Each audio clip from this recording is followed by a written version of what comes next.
All right, we are here with Mr. William Bastable. I'm so excited to do this. I've been looking forward to this a long time. Bill Bastable is one of the early Pac-Man pioneers, kind of one of the three very early Pac-Man masters we know of. Bill here, Randy Tufts, and I forget his name. I think it was from a newspaper, but it's believed to Last be. name Gonzalez. I'm still a little bit unclear on what his first name is, but I guess he had a newspaper article in '81, and Yeah, supposedly he was the first. yeah, and he's probably the one because you got a letter. We'll talk about it in a moment. You got a letter from Valley Midway, Hmm. and it explicitly said they had heard of one other person who had done the score. So people were thinking it's probably this But guy.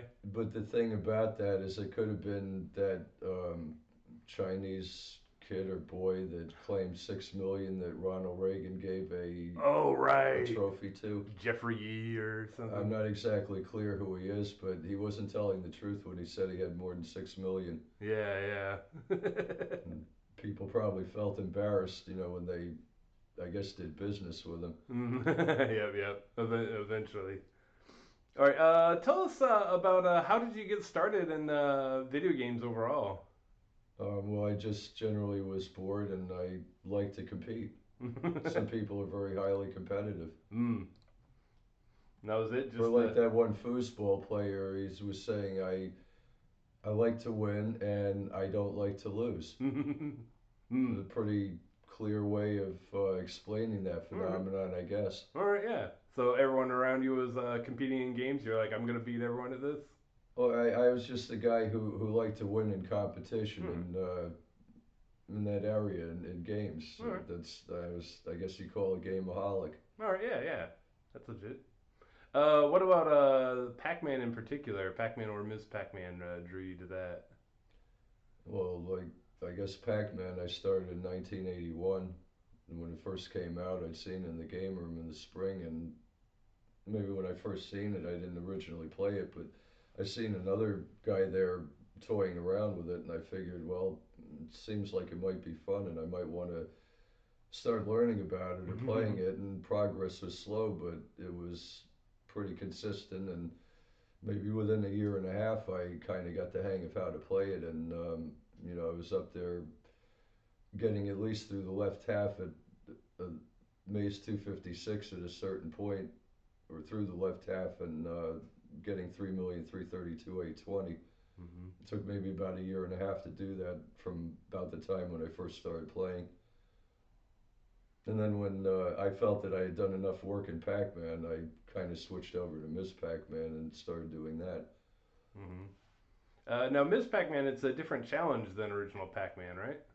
Yeah. Because you got patterns in Pac-Man, you don't have them in Miss Pac-Man. Yeah, the ghosts kind of randomize out the gate or Well, I something. mean, you could run a particular route or a path, and it never seemed like you get the same fruit all the time in That a game too. like Miss Pac-Man. So I was trying it as far as the fruit or actual pattern, and you're not going to be able to do that, at least as far as I could tell, to a Miss Pac-Man. Yeah. Where'd you get your first perfect score? That was November '82, right? No, that was the second one. Oh, all right. The Oh, fir- the my bad. first one was September 6, September. 1982. I was at the Video Loft in Long Branch, New Jersey, and I was able to go into the last board with 3+1. Obviously, I didn't know at the time quite what I was doing with the last maze of the game, but I was able to, in that game, pull out the one key and the 112 dots and the two energizers for 50 points apiece. Yeah. And well, I really didn't know much about dots. You go to the arcade, you don't have rack test, and Yeah. basically it was about clearing all the way through the left half of Maze 256 and getting 3,332,820. Mm-hmm.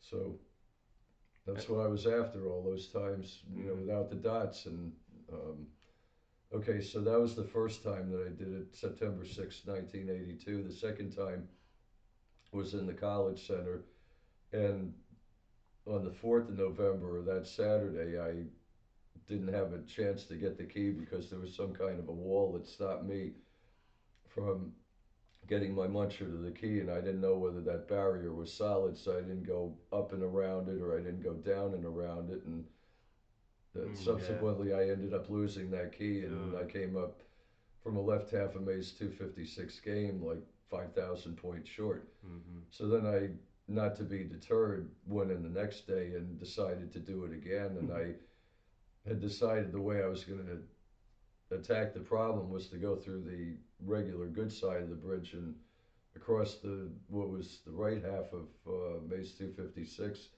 and to try and get the key from that direction. I was successful, and in doing so, I was able to hit that line of four dots upstairs, Mm. going around some of the walls in the right half, and I was able to pick off three more dots while I was playing. So that made it a 3,332,850 on Yeah. November 5th, or the day after, because that was like a Saturday and a Sunday from 1982. Mm-hmm. And then after that, there were four more perfect games, but I was never going after the dots specifically. It was just that one problem at the college center that to get a perfect game there, I had to change whatever I was doing. Yeah. So that's the way that ultimately worked out. So those are really the 2 points that somebody would keep track of, is for 3,332,820, or what I consider a bare minimum acceptance standard of a perfect game. I achieved that on September 6, 1982, and then those three dots on the right half of the board I acquired in solving that one problem. That at least I ate some dots on the right half of the board for Yeah. anybody's purposes in 1982, Mm-hmm. not 83 or 84. I mean, it was that far back. Mm-hmm. How did you feel about the extra dots? What did you think when you came across them? I wasn't overly concerned about it. I basically thought of it as a perfect plus 30 at the time, Oh yeah, yeah. or maybe by other people's standards. You go to the arcade again, you don't have rack test, and after 6 hours, you're not going to fiddle around with it. I Mm, know yeah. maybe there's some other players in the modern era that think differently, but when you're in a position where you're a senior at a college and you're in a math major curriculum and you have to take abstract algebra in your final exam in the end of 1982 in the fall when I was taking that class, Mm-hmm. you have to pay a lot of attention to that class, or pretty close attention to what a group, a ring, or a field is. And if Mm, yeah. anybody takes a 400 level class like abstract algebra, they better be pretty good at doing that kind of stuff, Mm-hmm. because you're not going to be doing applied or a solved problem. Mm-hmm. What you're going to be doing is you're going to be proving some kind of a proof, like you would in geometry, and it makes it a different proposition being a junior or senior in a math major than just doing a calculus problem when you're a semester, let's say, at the college. Yeah, absolutely. Did you did you annoy any of these arcade operators when you were playing the game Very for much six? so. Like the guy, Excuse me. yeah, like the guy who was at Wizards World. He probably had a box of broken joysticks, and Oh gosh. yeah, I could just imagine like they might actually have a greater value these days than maybe what they did back then, where they look like junk and maybe they Mm, don't so much anymore. I don't know. yeah. You were telling me the other night about I forget the context. Somebody got so mad and hit the joystick so hard it did like a bank shot in the. Well, that's what I was able to do. I happen to have the strength to pull one of those joysticks completely off the game. Yeah. It did like a bank shot Yeah, in the three monitor. banks off the coin operated upright and deposited on the floor. I don't think that's what I said. I don't think arcade operators are gonna like me too much if they get mad. Mm, You know, but let's say Pac-Man was here. Like I definitely gonna get into a lot of trouble. so for the 6 hour games, did you have to like make sure to come in early, or did they stay open late for you, or how? Well, in Pac-Man that wasn't a problem, but in it might have been January or February of '84. I could have gotten to the upside down maze in the game of Miss Pac-Man that I Yeah. played. Um, the college center, I think, in those days they closed. I don't know, maybe 9, 10, 11 o'clock. And see, that was the problem. The game went on for a long time, and I got up to about 700,000, or maybe shy of that, and then they let me play a little bit longer. And it's like an exercise in futility because they had to close the place, and I still needed 100,000 something points. Yeah. Oh So man. so I would have been there before Chris as far as an upside down board if that place were open longer. And then what I had to do was I had to go to the Shoreline Avenue 7-Eleven in Long Branch. I think it's off Route 36. It's where the DMV is, And this is in or New at least, Jersey. yeah, that's approximately where in this area that it is. And I knew that they were open 24 hours, so I had to walk all the way down there. And the arcades that are open on the boardwalk, they don't open all night or they're not unlimited. So I didn't end up going there after I realized that I couldn't do it in the college center in front of everybody, Yeah. my whole entire college. So I had to go to the 7-Eleven, and it was pretty early in the morning, or I don't know, 7 or 8 when I might have finally finished it. I Oh said, gosh. yeah, we need to, get the news people in here and see whether we can, keep track of this thing. And fortunately, I got them, and the guy was, interested in doing that for me. He Oh. was working in or owning or running or operating that 7-Eleven, so All right. that plan kind of came together for me. That's cool. A perfect score at 7-Eleven. That No, just. it ain't a perfect score. I had Oh. what, 816, 120. Oh, I'm sorry. You're talking about Ms. Pac-Man. Didn't you do one of the Well, that's what I'm saying. Yeah. When I first started getting good enough to get up there, Yeah. because I had 700, I still on an original had to clear 800 and turn the board upside down, All right. Yeah. and then you start trying to fill it in with more and more points. Like when I was getting closer and closer to getting a perfect game, you're losing less and less monsters Mhm. on your way into that particular effort. That's right. You're Yeah. getting better and better all the time. I think if I can comment, I think it's a testament to just how competitive you were. That you. I'm not going to be denied. That's the Yeah. whole point. I mean, Exactly. it's a very singular focus what we're talking about. Yeah. That's why I'm trying to point out some of these other competitive people. What I spoke to you about before with Terry Bradshaw and guys like Jack Nicklaus. Don't underestimate how competitive Yeah. these people are, because they're Yeah. very competitive. Because you got all the way to the end, 6 hours on a regular Pac-Man perfect score. Might have taken 6.5 Yeah, at least back missed the then. key, and then just came back. Was it the next night or 2 nights later? Yeah, there was a Saturday and a Sunday back to back. I wasn't Yeah, going to be and you just denied at that point. exactly. That's amazing. That's awesome. Speaking of, you mentioned early other Pac-Man players. Who are some other ones of note that you recall besides? Well, we've discussed Randy Tufts, but Well, the guy that I really learned a lot of my strategy from, I think his name was Eric Beal. yeah. Beahl, I think is the way Hmm. you spell it. And when I played him in a February 1983 Miss Pac Man tournament, at that point in time, I think he was living in Hazlitt, New Jersey. Mm. And that's the guy that I learned how to play a lot of my early stuff and get better, was that I learned from Eric Beal, and I didn't learn from Chris Ayra or Yeah. anybody else. I mean, there's hardly anybody else who might have played it that well back in that day and age or at that point in time, Hmm.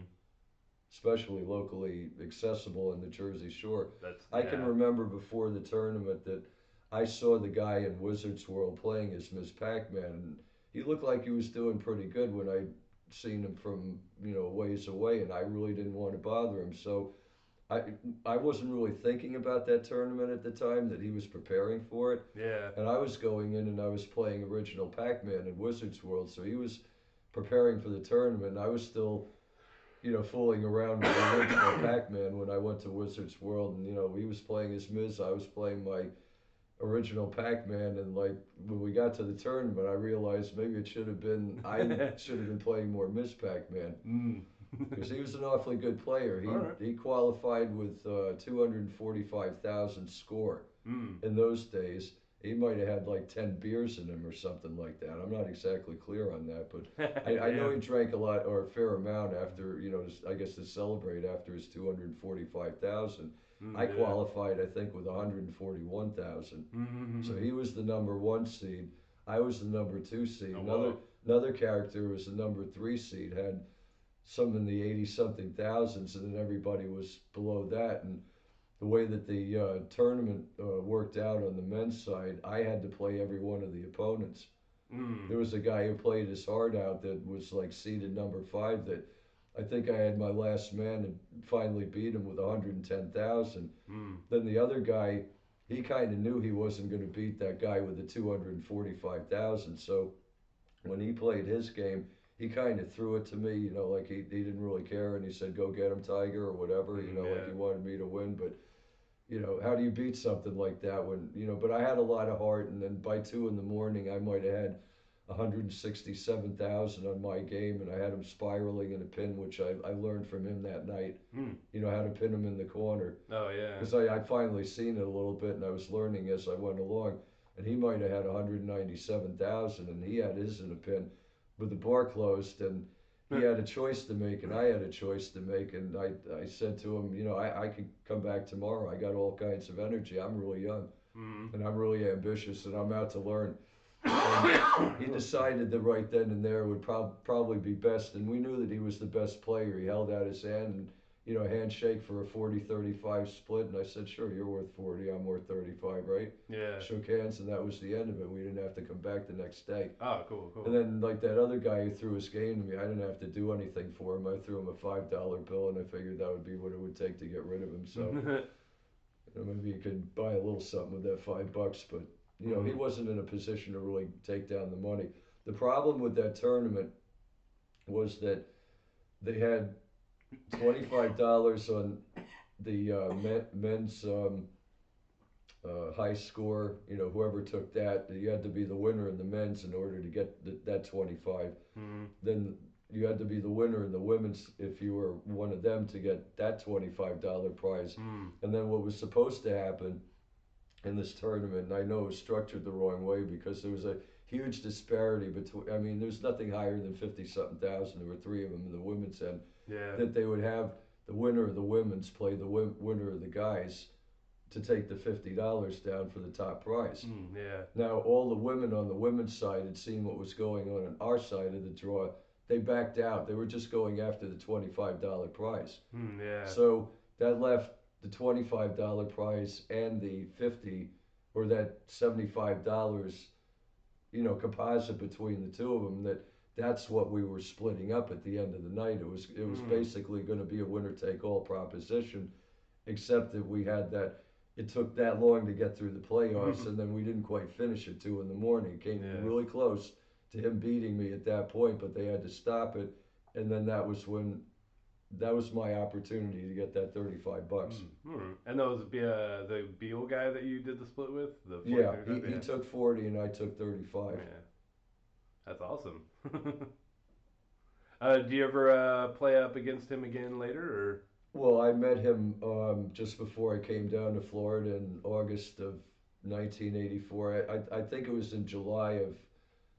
Yeah, because I had that Miss Pac-Man score, and I seen him right after that when I was walking up the Long Branch Boardwalk. Hmm. And he in general had a little bit of a back problem, so he couldn't, he wasn't as solid, to really Hmm. go the distance.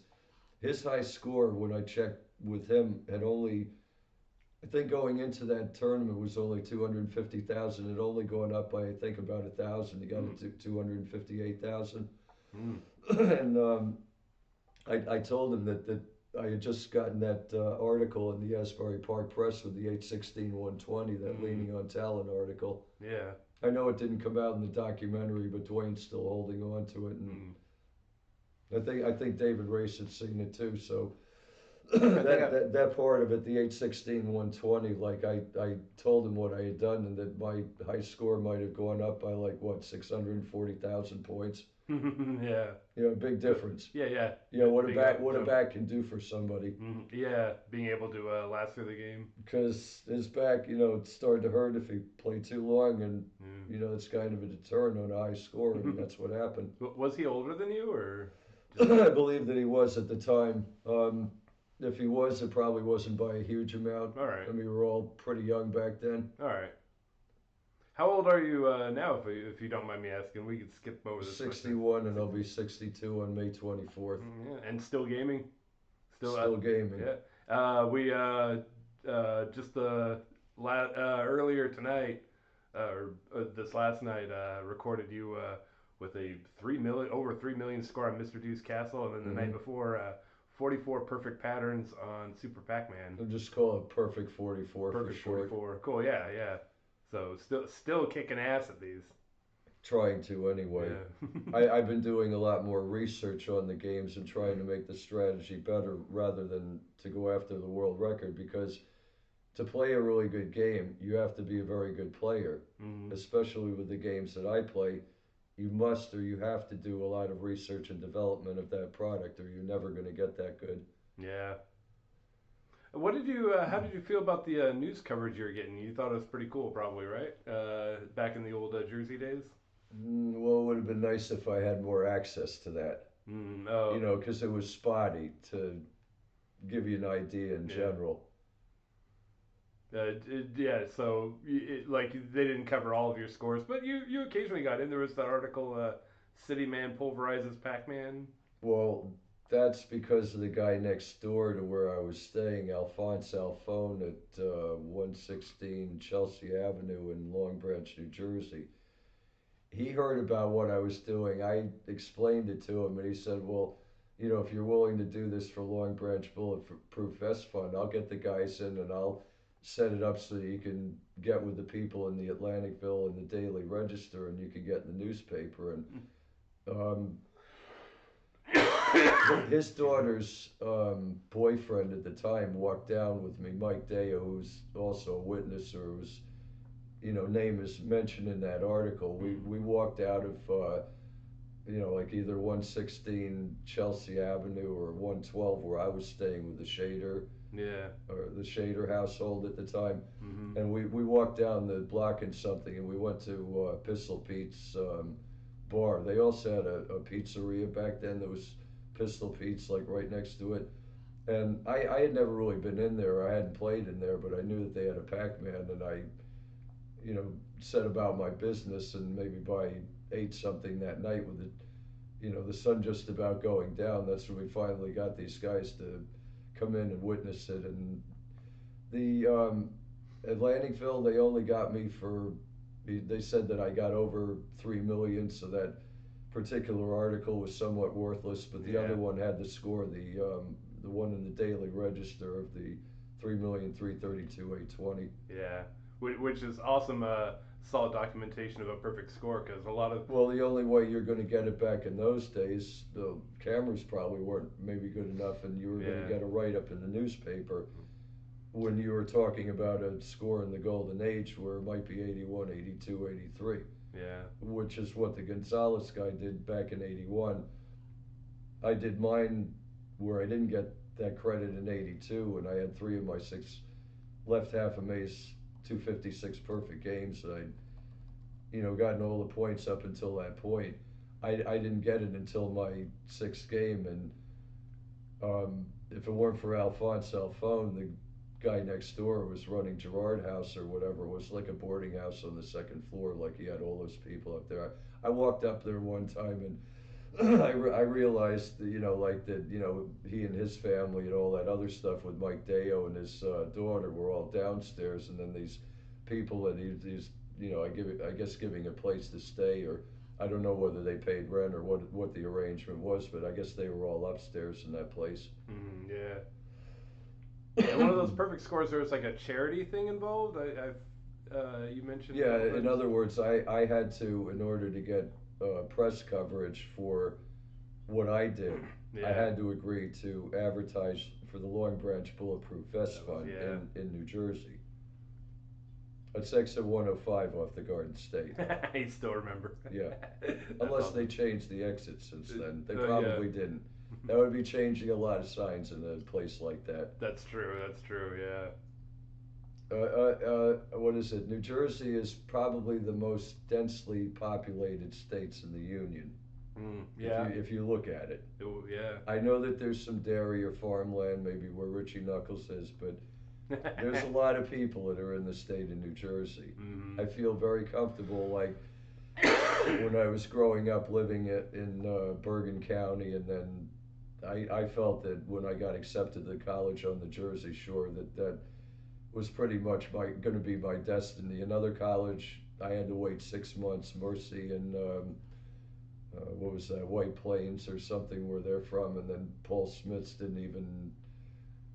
I guess my SAT or my grades weren't good enough for him. I didn't really want to go there anyway, so we basically applied to three colleges, got into the one that I really needed to, and I said that's good enough. I'll go to Monmouth. Oh, yeah. Yeah, anything else you'd like to say about your school days in Jersey or going Well, the to thing college? is that when you're in the junior or senior level math class, it's kind of like wishing a horror story on your worst enemy. I mean, would you do that? I don't know. It's very rough. Hmm.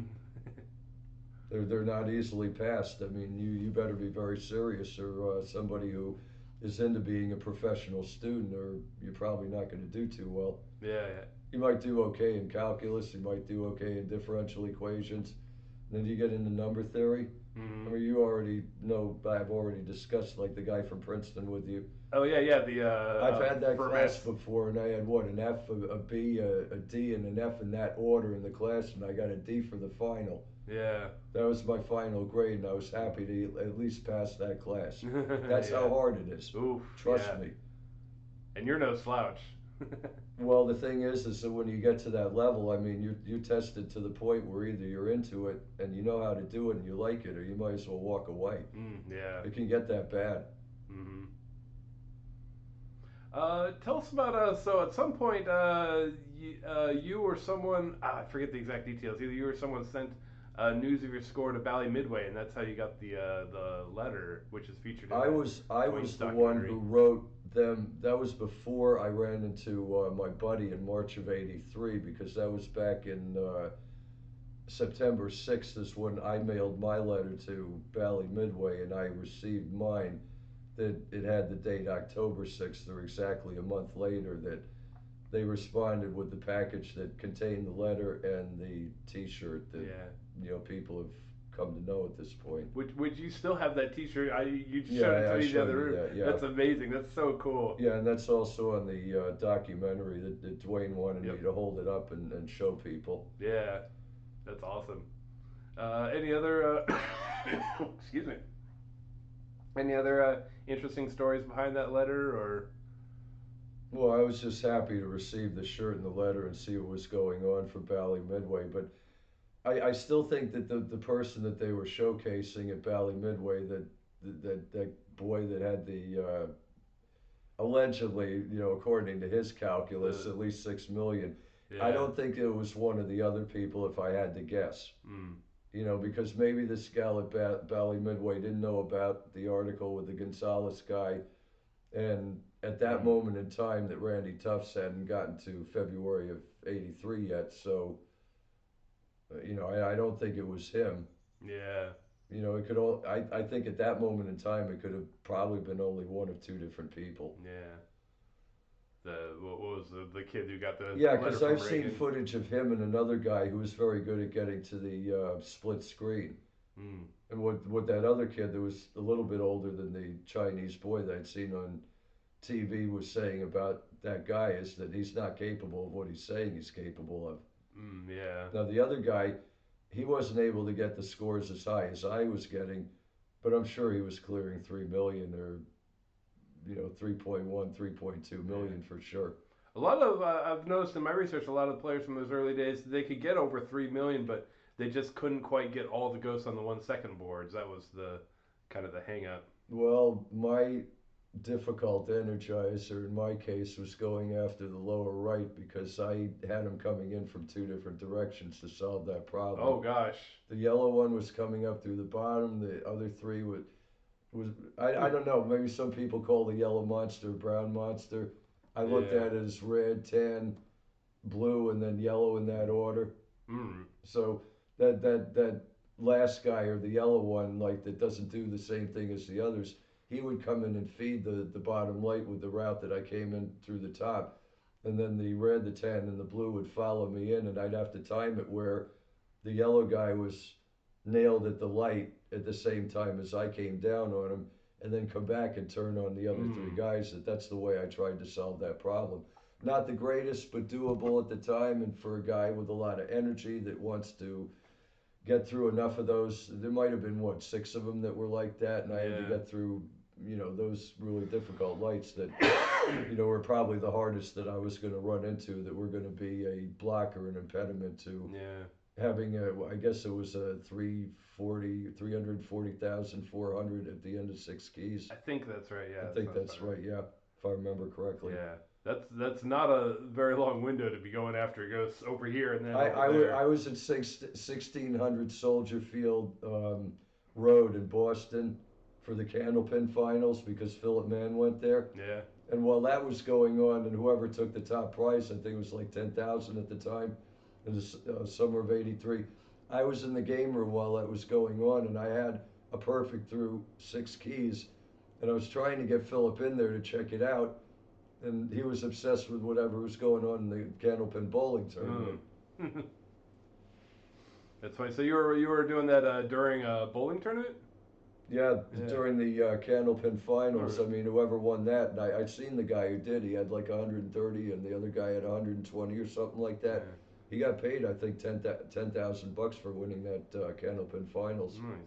Was that one of your six perfect scores around the time, or did you just? No, I was just there to see what was going on, to meet Philip because he came into Boston, and I wanted to show him because they had a Pac-Man in the arcade, and All right. Yeah. unfortunately he was interested in what was going on in the bowling Yeah. tournament.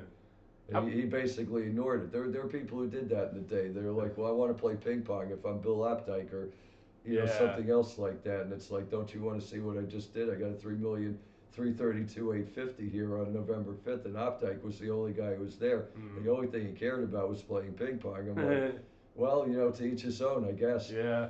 It's funny. How many times you think you got a perfect eats? Perfect through six key.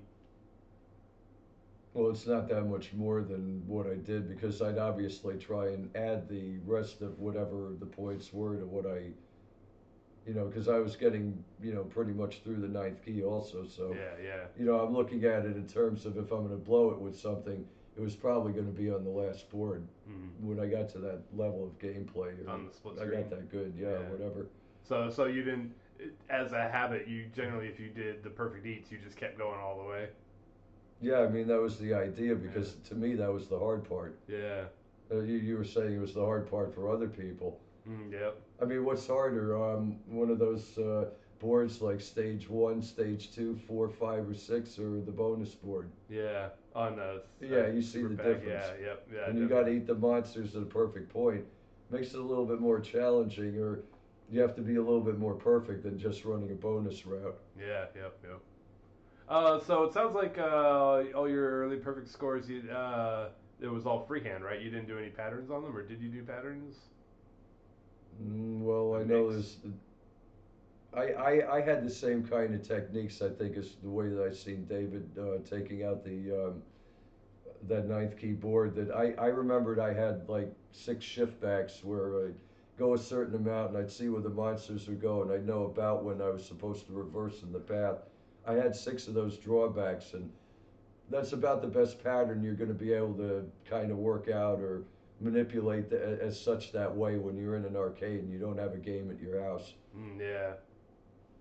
Or my best recollection of what I was trying to do at the time. I mean, I'd shift back the other way. I think there were six of those in the pattern that I ran, if I Mm-hmm. remember correctly, in the ninth key pattern. Hmm. That's right. Yeah. Ninth key, obviously a pattern, but yeah. And with the other ones, you probably have like a partial pattern. It's not continuous forward like you'd see these guys do Mm. today. All right. Yeah. That's right. See, that's what I said. There's a difference in expertise that I never had back then. But then again, you look at everybody else. That's why I just say I'm like a pioneer because I acquired a lot of these skills a little bit before the other guys, Mm, and yeah. because I had a solid back or a solid body or a solid mind, I just went after the thing until I got it done. Mm-hmm. But the guys of the modern age that have done their perfect games, they certainly play a lot better than what I might have played back then. Yeah. But you have to keep in mind, like, it's like what I explained after like the Big Bang. Yeah. You see, right after the Big Bang, the universe was a very different place than what it is now. Yeah. You see, when Pac-Man came out, that's like the Big Bang, and then right after that, it takes a while to build up expertise or the research and the development. The people who got in there early and started toying around with it, somebody else is late to the party. I mean, where was Billy Mitchell in '82? He was playing Donkey Kong. He's not Yeah, that's playing right. Pac-Man. Yeah. Yeah. He didn't even start until the end of '82. You had already mastered it.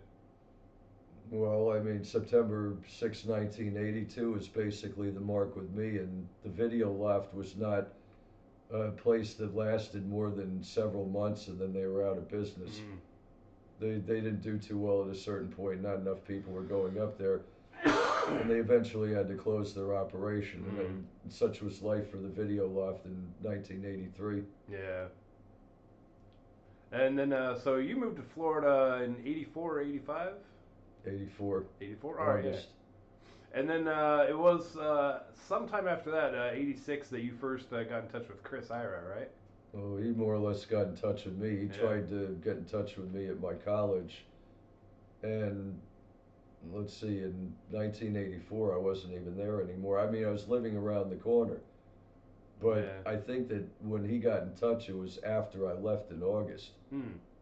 Because, like, the people that were there, they never, if somebody had called and asked about me, that somebody would have told me, like, oh, there's a guy trying to look for you down in Miami. And Yeah. I never heard anything about it. And the year after I graduated from Monmouth, like I graduated July 8th, 1983, or that whole year and maybe a month or whatever it was in Long Branch after that, um, like I'm trying to think of how I'm supposed to explain it. Like I never heard anything from the deans or the teachers or the administration or the staff as to some guy getting in touch with me, and I knew that they knew that I lived locally, and if I guess Chris had called me during that or called about me during that time, that I probably would have been informed or told something about it Yeah. up to August 1984, and then I moved down here, and I'm assuming it was in the last third of, or well, yeah, last third of 1984 Yeah. that I figured that that's probably when he tried to check on me, and then I moved down here, and I guess he had to do some more research before he was able to get in touch with me down Mm. here, like a little bit prior to what, October 27th or 28th, mainly when he was here. All right. And that was '86 when he. Yeah, Yeah. 1986, October 27th and 28th, approximately, he was here. Do you know how he found out about you? Was it through newspapers or? Well, there's always little echoes of stories going on. He might have heard something through the newspaper. Mm. Maybe somebody might have seen something and they end up in Florida and might have talked to him about it. And then again, there's Scott Vogt writing him all those letters Mm. back Oh in yeah. '83, '84, and '85 to Walter Day. Now, I don't know Right. who, but I think they were all connected back then. So, Yeah. your guess is as good as mine. Mm-hmm. We'd have to ask him, I guess. Tell us about meeting him when you met up, because you two got in the newspaper. Well, he drove up here from Miami, and he wanted to see a little bit before he went to sleep. Yeah. When we went down to 7-Eleven, or I take it he was going to turn around and drive and go back home. But I guess I showed him enough, and then we went into the arcade the next day, or 7-Eleven, or I mean, they had the machines back then, or the bowling alley when we were there. Those were the two places that we went locally, near me. Yeah. And then that was also when he showed you so he showed you like a photo of a score over 3,333,000. It was 3,333,090 is what he showed me a Yeah. picture of. So how was he just kind of bragging when like ha ha ha, I bet you can't do this kind of, or? Well, I guess he knew that he had games that could be scavenged for that rack test, so he waited until I guess he thought he knew more than I did, and then he decided, well, I think I've got what I need to take this guy on, and that might have been why it took till 1986 to end up in that situation with Mm. him. Oh yeah. because you have to remember they were in no position to go up against me in '82 or '83 or some time frame like that in my senior year. So I figured that the guy waited and he decided that he wanted to get a little bit better before he was in a position where he could Oh, seriously all right. challenge me. So that's why it took him till That '86. that could be a good Maybe. reason. Yeah. Yeah, because your name, because there was communications with Twin Galaxies, and your name comes up in a list of like players that are automatically excuse me, players that are automatically invited to some Twin Galaxies event. Gosh, I forget the exact details. I should have that, but I never got any invitation. yeah. But they knew about you. I would like to think so. Yeah. But that's an insult to me and my friend or my buddy who was mailing them all that mail and they weren't responding to it the way that they should have been. Yeah. Like you were telling me earlier before we were recording, you were talking about how kind of Chris Ira was kind of the buffer between they kept you from learning about all the Twin Galaxies people and all the Twin Galaxies Because people from learning because my about you. interpretation of it is that Chris Ayer is like a Billy Mitchell surrogate. Yeah. Yep. So he's like the filter between me and what Billy Mitchell wants to do. It's kind of like you look at Donald Trump and his little orbit. Yeah. He's got a barrier. It's almost like Star Castle. He's got those things around his world, and you have to penetrate his inner circle, or you ain't getting there. Yeah. Yeah. He's got a team of lawyers, a bunch of people that want to back him, and Billy Mitchell was set up pretty much the same way. Mm-hmm. That's the nature of what you're dealing with there. Yep. And then so when you and you didn't have any contact with Billy himself during the '80s at all, did you? It was just through Ira, The right? only time that I had contact one on one with Billy was when he called me in July of 1999 to, I guess, flame me up and try and tell me in oh so many words who he thought was boss, that it wasn't me, and that he thought it was him and his interpretation.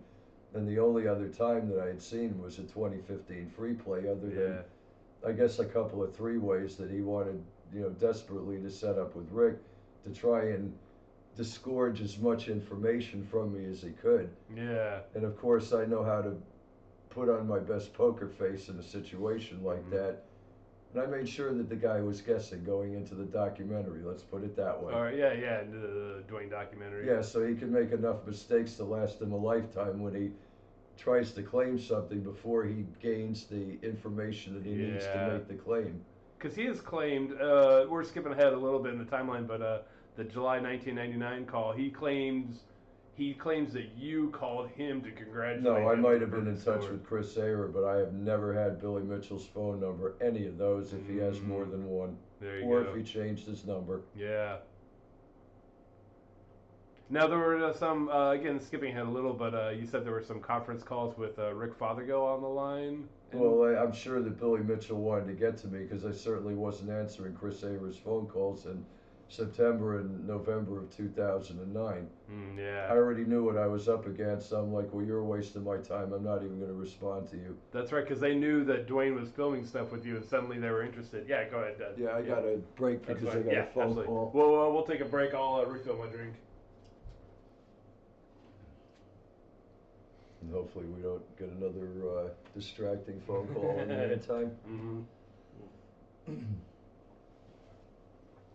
Oh, my throat was getting so dry there for a moment. I was like, should have. Well, I'm the kind of person that you won't even take the drink of the glass of water and keep going until I can't talk anymore. That happened to me a bunch of times on the boat. Mm-hmm. Okay, we are back. Had a phone call that we had to check up on. All right. Oh gosh, what was I asking a moment ago? It was about Chris Ira. That's right. So they knew that Dwayne was filming a documentary, and suddenly they start calling you and trying to butter you up and get you on board, get you on their side. That's what I think was going on. Yeah. And Billy thought that it was something special and I was supposed to meet Mrs. Ayra. Mm. And I would have told him I'm not married to her. I don't have a contract. I didn't take marriage vows. Yeah. And I guess that was his idea. but I really didn't have any reason to keep in touch with Chris Sayer. I mean, I consider him to be a waste of my time. I'm sorry. Yeah. I mean, it's like from one grand pianist to another. I mean, I know how to do all that stuff too. Yeah. I'd say, well, what's the big deal? Hmm. Do you think Chris Iyer might be the better player between him and Billy? I'd like to think that he's better than him in both Pac-Man and Miss Pac-Man. Yeah. If somebody asked me for my unbiased opinion, that's what it would be. All right. Yeah. So now you had obviously encountered the hidden dots back in the early '80s when you did Yeah, the because I ran into him. I yeah mean, the it was 50 clearly score. seen in that line of four in the middle of the upper part of Mm. the right half of board 256, and I figured that was a good place to aim for when there were walls in the middle of that area, and I had to navigate getting around that stuff. Mm. When you saw that photo that had the 3333090, that kind of like inspired you or kind of made you To think buy about to buy a Pac-Man game and to yeah, finish that part of the job. and you're kind of like, oh, this is Well, more what I points, what right? I what I did was I looked at him and I said, "Well, how do you get so much? I mean, I've already played all the way through left half of Maze 256s with 3,332,820 there." Yeah. And they see something a little bit higher, and I'm like, "Well, where did that come from?" Hmm. Then they has to explain it to me, and oh, 9 dots for each muncher. Oh, he explained the whole thing to you. Yeah, and then All right. when I got in there myself and I bought my game, like by 1987, I guess it was, I realized that there were 4 visible white dots that you could eat over there for each muncher, 3 invisible dots, and you have to know the location on that board to eat those things. Yeah. And then there were 2 slightly smaller red dots. Yeah. So there's that 4-3-2 combination that give you your 9 dots or 90 points for each muncher, and then when you eat them, you kill the muncher, and then they relight, and then you go in there and you repeat process until you run out of munchers Hmm. or men. I call them munchers. Everybody else calls them men, I Yeah. guess. And so that's when you started doing, and then so you're actually you told me this the night before I asked. You said you're actually sitting right in the spot where your Pac-Man cabinet was in Yeah. 1988 when. Only my body was pointed 90 degrees to the left, and I was sitting on a stool, and the game was over here. Yeah, that's so cool. That is literally the spot where you got the Mm-hmm. 360. Because remember, I didn't have probably as many games. I might have had a Pac-Man and a Miss Pac-Man, and like you get more games, and you have to change the layout, I guess, a little bit to accommodate Yeah, yeah, because the extra space that's being taken up. I mean, you can't put like 3 games in between this doorway and this doorway, and it's like yeah. one game would fit here. That might have been when I just bought the Miss Pac-Man. I think I got. I mean, what was it? The original Pac-Man. I think I bought the Miss Pac-Man game later. Hmm. As a whole separate cabinet, not just a board. Well, those are both coin-operated uprights that I had. I know I Yeah. had a Pac-Man and a Miss Pac-Man, dating back to what is it, like 87 and 88, I Hmm. think is when we started going to these different distributors, and like they might have been going out of the arcade business while I was going in, and they were Yeah. starting to sell these things to the general Mm. public, and I was one of the first customers to try and get as many of these things as I felt that I needed at the time. I'd love to hear about this now that you own your own machine that you're able to do rack test in a way that you weren't able Yeah, to I mean, I before. started looking at the manual, and I started seeing what was on the circuit board or whatever I could figure out, and the dip switch box, and I started learning about some of that stuff at that point in time.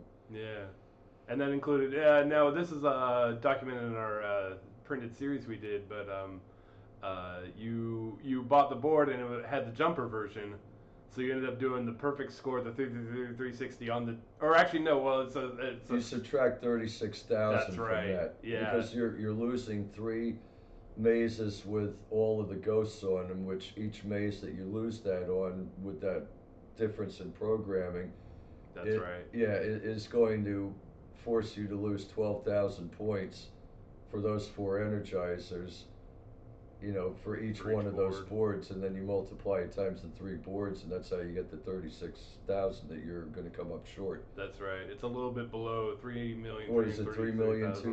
297 820 or something. Something like that. I forget the exact number, but yeah. See, I'm trying to think. 3,332. Maybe it was 3,296 820, but I wasn't getting the dots on the right half on either version. I was playing it through the left half and going perfect left half of Mace 256. Well, you did get the right. I thought because that was when you got the 360 on the regular, right? Well, when I did that, it was when I was playing it at my house. Like that happened, and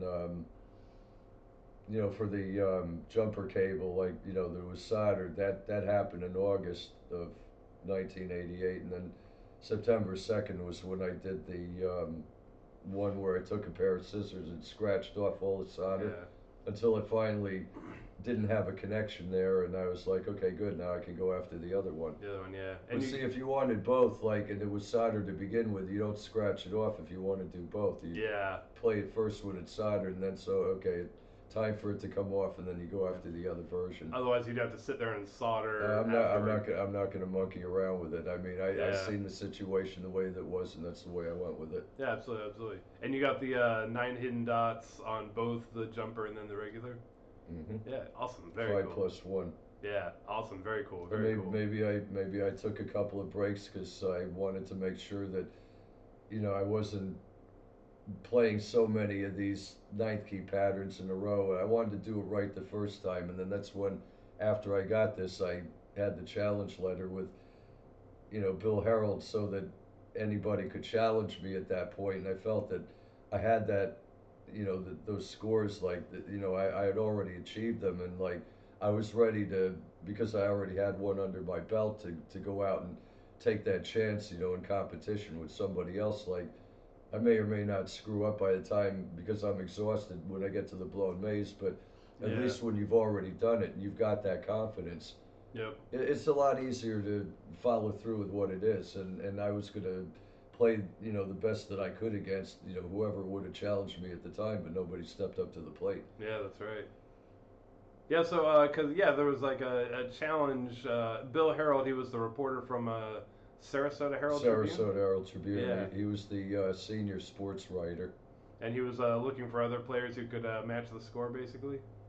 Well, I mean, not with what his normal mandate is, but out of the video game players, because Yeah, I mean, there's a lot of different sports. I don't know whether video games would qualify as some kind of a sport. I'd like to think that. yeah, You know, if that's not the case, if it doesn't qualify as a sport, then they don't even have a category in the yeah, newspaper yeah, that is going to cover something like that. So I still feel that it should be yeah. within that particular genre, if you want to call it that. It makes sense that they would have their sports reporter go out and I mean, it's either that or I like I had already known this guy since I came to town. I met him at Southgate, and I was playing Miss Pac-Man, and the Kennel Club team was bowling at Southgate. When that yeah, bowling alley still existed in that's right. '84, and maybe August or the beginning of September. And I got to know all these guys. I got to know Bill Harold. I got to know Craig Ashelman. I got to know Casey Wagner. Mm-hmm. These are all local heroes, for whatever it's worth, at the bowling center. Yeah. I mean, I could give you names of other people. They're local heroes up in Tampa that do this. They're local heroes, at the bowling centers in Orlando. If you're a bowler, you're probably going to show up in a place like Tampa or Orlando. Yeah. The guys down here, they're lesser known people than what Keith Swanson might have seen when he was in Orlando, per se. Mm-hmm. Because he actually went to the PBA tour, and he said that he cashed once. Oh, whoa. Hmm. Well, if you're a bowler that can bowl a 215 average, you're an awfully good bowler. Yeah. I mean, there would be a legitimate reason to say at one point in time, if Keith Swanson is capable of getting 215, Yeah. for his average score. Yeah. I mean, the average that Casey Wagner was putting up back in the day was only like 202 or 203 at our lane. Yeah. And when he did go to Galaxy Lanes in Venice, and he played against Marshall Holman when he averaged 241, I think it was, for the week, Mm-hmm. and he was the top seed. Casey Wagner, I think, had about 215, maybe 216 for his average. So I'm looking at that and I'm saying these guys are probably about equal, Yeah. according to what I understand. That I think that I heard from Keith Swanson as far as like how good they might have been back in the day when they were bowling. I Mm-hmm. don't think Casey Wagner keeps up with it anymore. He stopped bowling at a certain point and he went to the golf course. I think he was sick and tired of it. I'm not positive about that. Mm-hmm. But these are good guys, people like Bill Harold locally or Craig Ashelman or Yeah. Casey Wagner, people like that. And Bill Harold, he's got. I mean, there's the actual photo of the 3 3 3 3 360. Well, it's missing the first three, but 3 3 3 three You're sixty. not going to pick up the 3 millionth digit because it's Yeah. going to flip when it goes all Yeah. nines, and you're not going to see the millionth digit or What? the 2 million or the three Yeah. million when you're playing through to Yeah. the last board in Yep. the game or Mace 256. But it's amazing. He's got that photo with the score, and it's printed on the back, a 1988 photo paper. September That's so cool. 1988. So there's no question. Now some people,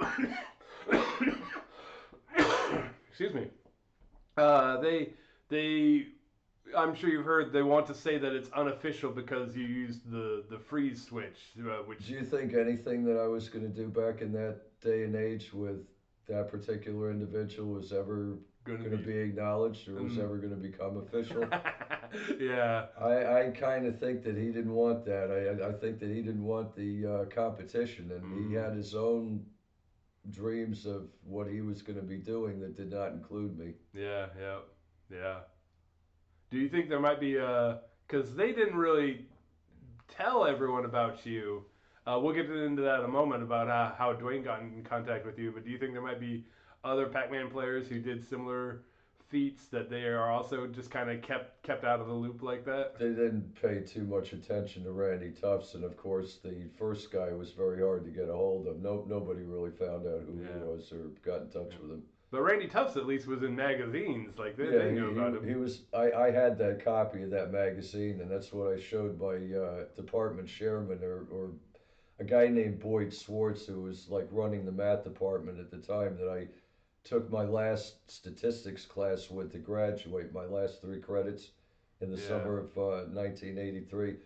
And I had my article inside the thing that Randy Tufts got his credit for in that magazine, and I had my article in, and I showed him, the picture of the blown maze or maze 256 in the magazine that featured Randy Tufts, and then I showed him the Daily Register article, and it said C3,332,820. Mm. And Yeah. like I know that he is a math teacher and he shouldn't have to care about math, but he knew what I was doing, and he knew that I did at least some critical mark at that point. And he's like, yeah, I'm impressed. Went out there and did it all by yourself and weren't going to be denied or whatever. And Mm. you know, I ended up eventually getting B in that class. I think because I had a job at the racetrack at the time, Mm-hmm. like until I kicked over my alarm clock. I think I probably was spending too much time there and not enough in the first exam. I got a D on, but I Yeah. ended up ultimately with a B in that class. Mm-hmm. No, believe me, anything that's math at college, you can expect to work very hard for that class. Oh yeah, I bet. So now let's for just a moment set Billy and Chris Ira and Twin Galaxies aside. Let's just Mm-hmm. say they don't count; they're out of the equation. Uh-huh. What would you say to other people out in the community who say, "Well, it's impressive that you got the 3,333,360 in 1988, but it doesn't really count because you used the free switch." What would you say to them? I ate all the points and they tasted good. And then I'd probably burp if I had some gas in my stomach. Mm-hmm. Yeah, because at the end of the day, I mean, a Pac-Man machine showed the score 333 360 without the millions digit in 1988. No matter what else they want to say about Mm-hmm. how no one could get this. This was the holy grail or whatever. Mm-hmm. You had done it. You had made a machine show that score in Mm-hmm. 1988. Mm-hmm. I can do a lot of things that people don't think that I can do, and those aren't the only ones either. Yep, yep. So that's not something that's a foreign country or a foreign land to a guy like Yeah. me. Now, why did you use the free switch when you possibly could have Because parked it, I right? didn't want to play it straight through to the point where I was like a Black and Decker power sander, and then you got to do something else. Mm, Like I'll worry about that when everything's on the line. The first priority was is to eat all of the points. yeah. That's what I focused on. Mm-hmm. My first priority back in my senior year of college was to go perfect through the left half of Maze 256. Mm-hmm. You set a goal or a target, and then once you do that, then you worry about, is there some other version of that that I want to go a little bit further? And that's the perspective that I decided to look at when I was doing my Pac-Man and look at it in that way. Mm-hmm. Yeah, because and you didn't submit this score to any governing body or anything, did you? Well, that's why I was saying that the first time I got that on September 6th of 1982, that's when I mailed that letter to Bally Oh, that's right. Midway, Yeah. and then I wanted to see what was going to happen. And I think that what, like, again, I don't know who it was that they were talking about, but I'm assuming it's the Chinese boy that Ronald Reagan noticed and gave like some kind of trophy to, and then that whole thing turned into BS. Mm-hmm. Yeah. Once people figured out that the split screen really is a No, thing, he that was just lying. He was trying oh, to that too. say, Yeah. "Oh, he might as well have been drinking a lot of beer." I mean, the people are going to tell tall tales, and Yeah. he couldn't get 6 million, but he's going to tell you that. Oh, I'm this great player, and I'm going to keep playing until all of that was BS. Yeah. Yeah. Because he was on TV and he couldn't hardly get Well, anywhere that's on what that TV. other guy who was with him there, that kid who was just a little bit older than him and younger than me at the time, who could get to the split screen that Yeah. he said this guy's a joke. I mean, don't even listen to him. I Mm-hmm. guess they did, and this is the aftermath of whatever um, the problem with this guy not telling the truth where it came from. Yeah. Now, and we should also be clear that so the scores you use the freeze on, because sometimes people are confused about it, is it was the jumper score 3-3 or the jumper score with the 5+1, and then the 3-3-3-360 both in 1988. No free switch on any of the old ones that you had to do live at the arcade because you didn't have access to the cabinets. That's right. I didn't independently have a machine in the dormitory. I didn't have one at home. I didn't have one in the Shader house at Yeah. 112 Chelsea Avenue next door to Alphonse Alphone at 116 Chelsea Avenue.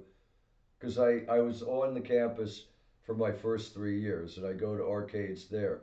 And then the last year, I lived at the Shader house and next door to the guy who assisted me with the connection with the Bulletproof Vest Fund so I could Yeah. make it into the newspaper. Because when I explained it to him, he's like, this is a pretty good thing. I mean, like he could get publicity for his buddies, and I could get publicity for what I was doing and the scores for the game, and everybody would walk away with a win-win proposition. Mm-hmm. Everybody would benefit from it. Yeah. And I, you. I never had a game in the Shader house. I never had it in my dormitory. Didn't have it in my house. Yeah. Did not until 1987 were you able to just play around with the Well, racket that's bands, because I right? bought my own game and I had my own house, and then that's when that story changed. But in Yeah. '82 and '83, I was just going to the arcade doing what I was doing. Mm-hmm. I had no access to. I didn't even know about that a dip switch box existed back in '82 or '83 when I Mm-hmm. was doing it. Mm-hmm. I Yeah. didn't see much of the inside of the game. All I seen was the game and what was on the screen, and well, I got to do what I got to do as a player. Yeah. Yeah. And they eventually master these Mm-hmm. things, and that's the way I looked at it. This might be a funny question, but since you didn't submit the 333-360 in 1988 to any governing bodies, one might ask why. Because today you do a score like that, it's to submit it to somewhere All right. to. Well, what that story's all about is that Scotty wasn't available at that point to write the letters. He was doing something else in New Yeah. Jersey. I was down here, and I was reporting to the newspaper. So whatever reporting was being done, it was being done from me through Bill Herald to whomever in the video game community. And you must keep in mind that I tried to work out a lot of stuff with Chris or Billy for the Yeah. longest time. I wasn't going anywhere. Yeah.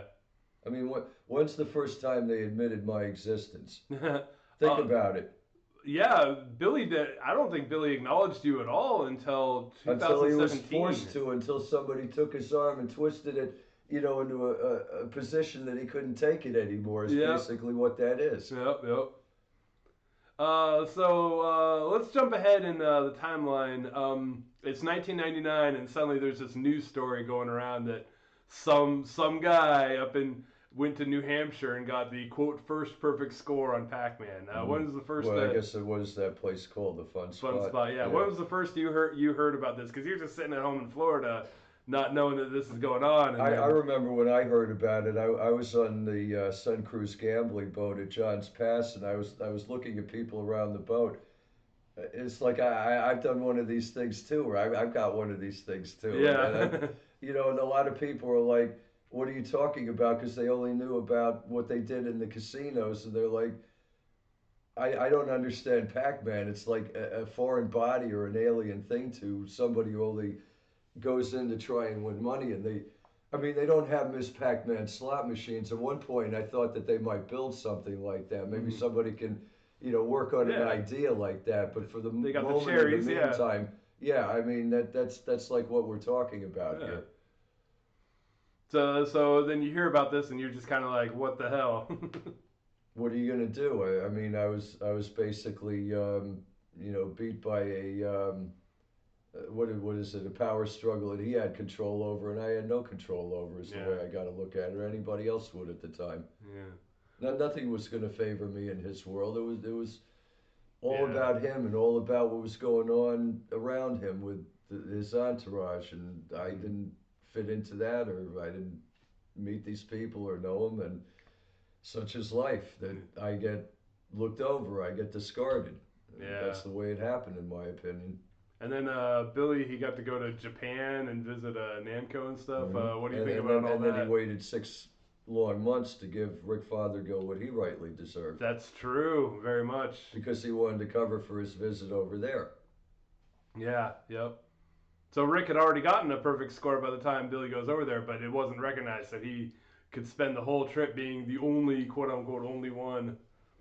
Whereas his score was accepted immediately, and Rick's, like you said, Do took you know six what you months. know what they call Wayne Gretzky? Hmm. They call him the Great One. Yeah. Now Billy Mitchell might think that about himself. There's only one great one, and that's Wayne Gretzky. yeah. Okay, there are not two of them. Yeah. There's only one. I'm only holding up one finger. Yep. yep. I mean, So, you know that Dustin Johnson is married to his daughter. mm, I wouldn't mind telling Dustin Johnson, I'm like, look, you ought to see what this guy is all about. Not that, we're going to pay attention to your average run of the mill basic distraction. hmm Okay, but I believe in that part of it. I mean, they call Wayne Gretzky the great one for very good reasons. I mean, he's an awfully good hockey player in yeah, his day. Okay, what he did with Edmonton. And you know something? He was saying that he learned a lot from the Islanders because those boys racked up four of those things. I remember they won on my birthday, I think, in the Stanley Cup in 1979. mm, And there was another character at one of the schools that I went to, Les Kovacs, that, you know, he was like really into this team, and he knew that they were hot, and they won, like, where they took down four Stanley Cups all in a row. And it wasn't until they started weakening that the next most powerful team, or the Edmonton Oilers, started doing what they were doing. yeah, And he said that he learned a heck of a lot from, all the guys that Potvin or Gillies or Giles or whatever his name was, and mm, Brian Bossy, I think it was. yeah, Like, he learned a lot from those guys, and that gave rise to his dynasty after the New York Islander dynasty ended up petering out when yeah, they couldn't bring in, these hockey players that could carry the load for them, and you run out of draft picks, and all of a sudden you start becoming a cellar dweller again. It's like a Yeah, cyclical the process. parody of it. Yeah. But there is only one great one, Mm-hmm. and that's Wayne Gretzky. It's not Billy Mitchell. There's no two great ones as far as that particular um, characterization of a person. It is Wayne Yeah. Gretzky. It is not Billy Mitchell. Plus, Billy, even if you believed his claims, some of which are pretty dubious, like it's like a small number of games. It's like uh, Donkey You Kong, know how Pac you deal Man, with that? Centipede.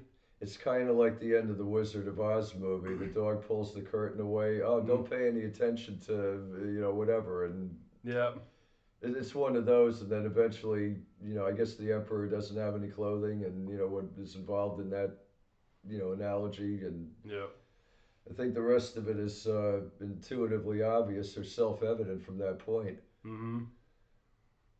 So let's see. Um, well, what do you think about? I mean, I guess this goes without saying, but what do you think about Billy's claim that he got the first perfect score because he? Everybody's entitled to their opinion. Opinions vary, just like what Patrick Swayze was saying. Yeah. I mean, everybody. If you ask for an opinion from like 9 different economists, Mm. you probably get 13 opinions Mm. about what's going to happen with the economy in the future. Mm-hmm. I mean, you're going to have a wide variety of what people believe is true and what they don't. We got a lot of Yeah. people doing that with what QAnon and some of these stupid things these days. Yeah. That's not something I'm going to be. Mm-hmm. Now we talked about this a little bit before, but so later on, July 1999, and this was like 2 weeks after Billy's trip to Fun Spot. Suddenly, he calls you out of the blue. Do you know why he just called out of the blue? I'm pretty sure that he knew he had all the power at that point. And he just wanted to flame me up. That's pretty much in a nutshell what you're looking Yeah. at. It was just, and what was the nature of the call? Was he just like, haha, I got you or something? Or what? Well, he was feeling pretty high or pretty good about what he thought was the perfect game, or maybe he ate all the points. But I'd say, well, I ate all the points. It was more than a decade before you did. Yeah. Burp it. Yeah, it tasted good and all that stuff. Yep. So let's see. And then of course Walter Day names Billy Player of the Century, and then Billy lies and says that title came from Namco. I mean, That so that many that was lies. all blown out of proportion. All of that stuff. Yeah, yeah. You already know that this guy's going to back Billy to the ends of the earth. Oh, Walter Day. Yeah, yeah, Yes. absolutely. He's going to ignore all the mail from Scott Vogt. He could have checked in a lot sooner. He Mm-hmm. only shows up when he wants it to be a certain way and only stays there for that time. And then, well, that's it. Back to Billy or back to Billy Mitchell. Mm-hmm. When did you first get in contact with Rick Fothergill? Um, Trying to think. I think I got a hold of his information from somebody, I forget who it was, and I had the opportunity of calling him. And me being the kind of person that I am to initiate the conversation, that, I called him up and I said, you know who this is? And when I told him, he's like, oh, wow, I mean, I haven't had a chance to, pick your brain or talk to you since the Yeah. beginning of video games. And we had a lot of good conversations, but what I would tell him is like, yeah, I know you like when somebody mails you a check, but you have to think that when somebody is asking you to do something that is far beyond what you would normally do, as far as what you know that is the truth in video games, and they keep asking you, Yeah. I would say this is a man who is trying to lead you astray and pull you into a situation where you're going to experience all of that. And anybody who wants a reputation in video games, they have to be reasonably honest. Rick Fothergill knows that. David Race knows that. I know that, Mm-hmm. right? Yeah. But I guess Billy Mitchell didn't get that particular newspaper in the mail Mm-hmm. or whatever you want to call that. Mm-hmm. Yeah. Uh, so when you got in touch with Rick, was that perhaps part of the Dwayne documentaries? Was it? Well, yeah, I got a little bit more widely known, and then I was able Mm-hmm. to branch out and be able to talk to more and more of the video All game right. players that everybody else knew, but I had never got around to having a chance to meet yet. All right, nice, nice, awesome. And that includes Abner Ashman. Well, I didn't call him until later, but see, I waited until I felt that there was outstanding business, and it was because I think that Dwayne was slow about mailing him what was supposed to be his 2X size, Pac-Man and Miss Pac-Man shirt. Oh yeah, that was recent. And Yeah. yeah, and I called him up and I said, you need to get your critters from Dwayne. Hmm. And I don't know if he's gotten it yet, but he with Miss Pac-Man and with the Junior Pac-Man, I mean, he deserves that distinction to be able to have a shirt like that and wear it proudly. Yeah. It shows people in New York City, hey, look what I got here. I got a very specially Pac-Man and Miss Pac-Man T-shirt, and then wear it proudly as he goes around and he does his business, whether he's doing construction or whether he's walking around the city or hanging out with his, friends and whatever he does. Like maybe he goes out to different places and maybe gets something to eat that he can share all of that with all those people as he goes about his business. Absolutely. And I haven't really gotten to see him play, but my understanding He's he is. like so you'll see the same thing with the very quick hand and eye movement where you just see a quick. It's almost like a rattlesnake, like nailing Yeah. its prey, like when he's doing it or when I'm doing it. But yeah, my understanding is he's just the best Miss Pac-Man player ever. No doubt about it, from what I understand. No, look, I haven't had 989,000. I'm supposed to be number three on the all-time list. Yeah. And then tell us also about meeting David Race, the current fastest Pac-Man record holder. Well, I know that he wanted to get in touch with me quite a bit in the beginning because he wanted to set certain things straight about the documentary. Mm. Because, when he found out that I had frozen, the monsters so that I'd eat, you know, Yeah. a certain amount, and then I'd say, well, I'm going to take a break, and then I'm going to, yeah, I mean, maybe I could have put it in park and then, in that secret hiding position and done it that way, but I didn't want to take a chance on a monster going through. I mean, maybe you wouldn't have done it anyway, Yeah. but like I wanted to slowly but surely nibble away at it when I first did it, so that I wouldn't have to go back and redo it. Yeah. That was the whole reason for doing it that way, was that I wasn't under any pressure to perform other than I wanted to do it for myself, and I wanted to hit that mark and then submit that challenge paper with Bill Harold to anybody else who might challenge me, like Billy Mitchell or like Chris Ayer at the time, that they could have, and they never checked in. Mm-hmm. So, like getting my foot through the door and then saying, well, I'll worry about the game that's more official when I am challenged by these guys or they finally get around to it, Mm-hmm. which they never did, and they planned it or they set it up with an inside job, in my opinion, by design. Yeah. Yep. Yep. They know why they're doing what they're Oh doing, yeah. and I'll let them explain it Mm-hmm. because I already know what has happened on my end. Yeah. Like he calls himself the great one, and he's not. Wayne Gretzky is, and I'm called, I guess, the forgotten one. Yeah. Yep. But thankfully, I mean, Dwayne did fantastic documentaries, and thanks to his work, a lot of people. Well, that's what I was saying. That I told Rick Fothergill at the time that he wasn't sure whether Dwayne was the right person to do the job, and I said I'm absolutely 100% convinced that he is. Yeah. Tell us about how you first got in touch with Dwayne. You He were called. telling. He called me. He had to find me in search after search after search. It took him years to do it. Because you were telling me the other night that like apparently Dwayne was just hearing like the name Bastable between Ira and Billy back when he Yeah, was and an friends with them. inside joke and Yeah. a whole bunch of garbage that they were saying about me. They had their cake and they were eating it too back in those days. And then once people realized what they were up to or what they were doing, then all of a sudden people like me and people like Dwayne and all the rest of the gang had to come over the top and say, hey, wait a second here. Mm. You guys got a serious problem or, a hair up your rear end or something like that the Yeah. wrong way? I'm not exactly clear on, Yep. because I watch this kind of bad behavior and I say, you know that you've gone too far. Mm-hmm. Like people are decent people. They deserve to be treated with respect until otherwise there's an outstanding problem where you don't treat them with respect Yeah. and Yep. that you have to handle it or deal with it in that way. Mm-hmm. And that's where we're at right now with See, because Billy Mitchell isn't going to share. Yeah, yeah, no. You know, he's going to want everything every time, or he's going to want every trade that he does with somebody else to be in his favor Yep. because he's not going to bend any other way.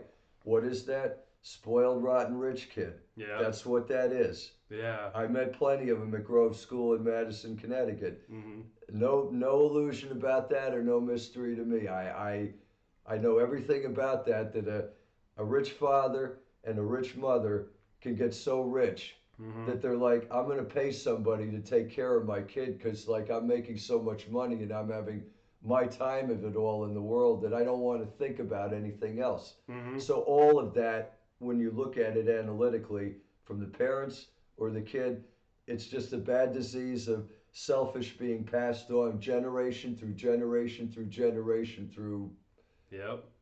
whatever lack of commitment or work towards raising a decent family that somebody embarked on when they decided to have kids. And a lot of these rich families and the kids of the rich families that they can't do all the proper grooming of the kids. Mhm.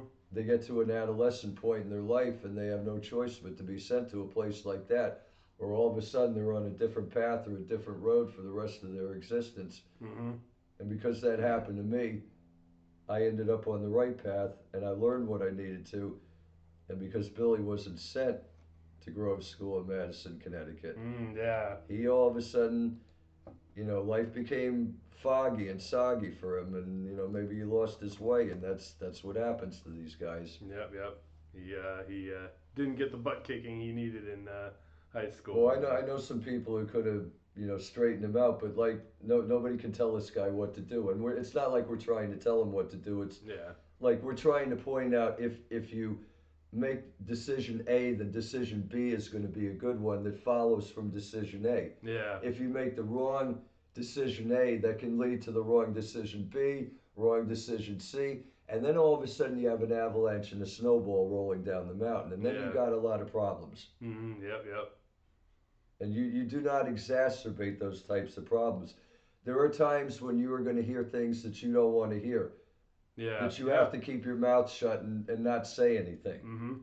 That Yep. there are going to be plenty of those situations that come up in life, and you have to be able to interpret that, to know that, like, yeah, I got to keep my mouth shut because there's nothing good that can come out of it, or out of my mouth for that matter, that is going to fix or going to change a particular matter. Mhm. Yeah. Very much. And I'm not the kind of guy when I know it's out of my hands that I'm going to interfere with something because maybe it wasn't my jurisdiction to begin with, and maybe Billy Mitchell needs to understand where his jurisdiction ended Yeah. and where somebody else's jurisdiction started, or the rights and Mhm. privileges and all the rest of it started, Yeah. Yep. because he's exceeded that boundary or that mandate. Absolutely. I want to ask you about another Pac-Man champion. He's basically stayed out of the limelight this whole time, but he was a research partner with Rick Fothergill, Neil Chapman. Have you spoken to him or? I haven't really gotten the chance, All but right. there are a couple of things that I mailed up to Rick that he liked my Super Pac-Man drawing with the gates and um, trying to think the intersections, because I put numbers in each one of those. Hmm. So I had numbers in each intersection, and if it was a gate, I'd put G, whatever the number was, and then I had the whole thing filled up with that, and I did one of those, and I mailed it up to Rick, and he really liked it. I'm kind of wondering whether my index number chart is something that they might have gotten a hold of, because I told Rick, I said, the guy's got a lot of money. You guys are at least as good in math as I am. Yeah. Why aren't you going to casinos and winning a whole bunch of money? I don't get it. I mean, you know how to do this type of work. I mean, you go into college, you guys, for at least 2 years apiece. Yeah.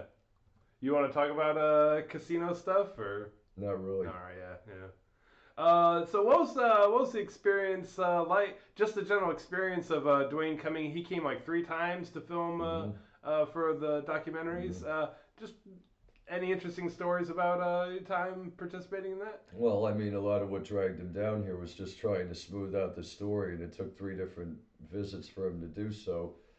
It would have been better for him financially if it only took one, Yeah. but every time that something came up and he knew he needed something else, then he'd come down and he'd take care of that. And Hmm. That's why I said, it's like a labor of love for somebody to spend at least $100,000 on a documentary, and now people realize, like this guy really did have something to offer at the time, Yeah, but they still don't seem to care. Like, they kind of emptied the guy's pocket, and somebody needs to, replace it. Like a portfolio is like an empty glass; you have to fill it up. It yeah, doesn't fill itself up. yeah. So we have to replenish that as far as his situation is Yeah. concerned. And I know that at the time it kind of came out of nowhere because there wasn't really a counter narrative, a public counter narrative to the Billy and Walter show, Billy Day or Billy Mitchell and Walter Day. But especially now that the MAME evidence has come out about Mm. Billy's Donkey Kong scores, boy, those fantastic work by Dwayne comes out in a different light now.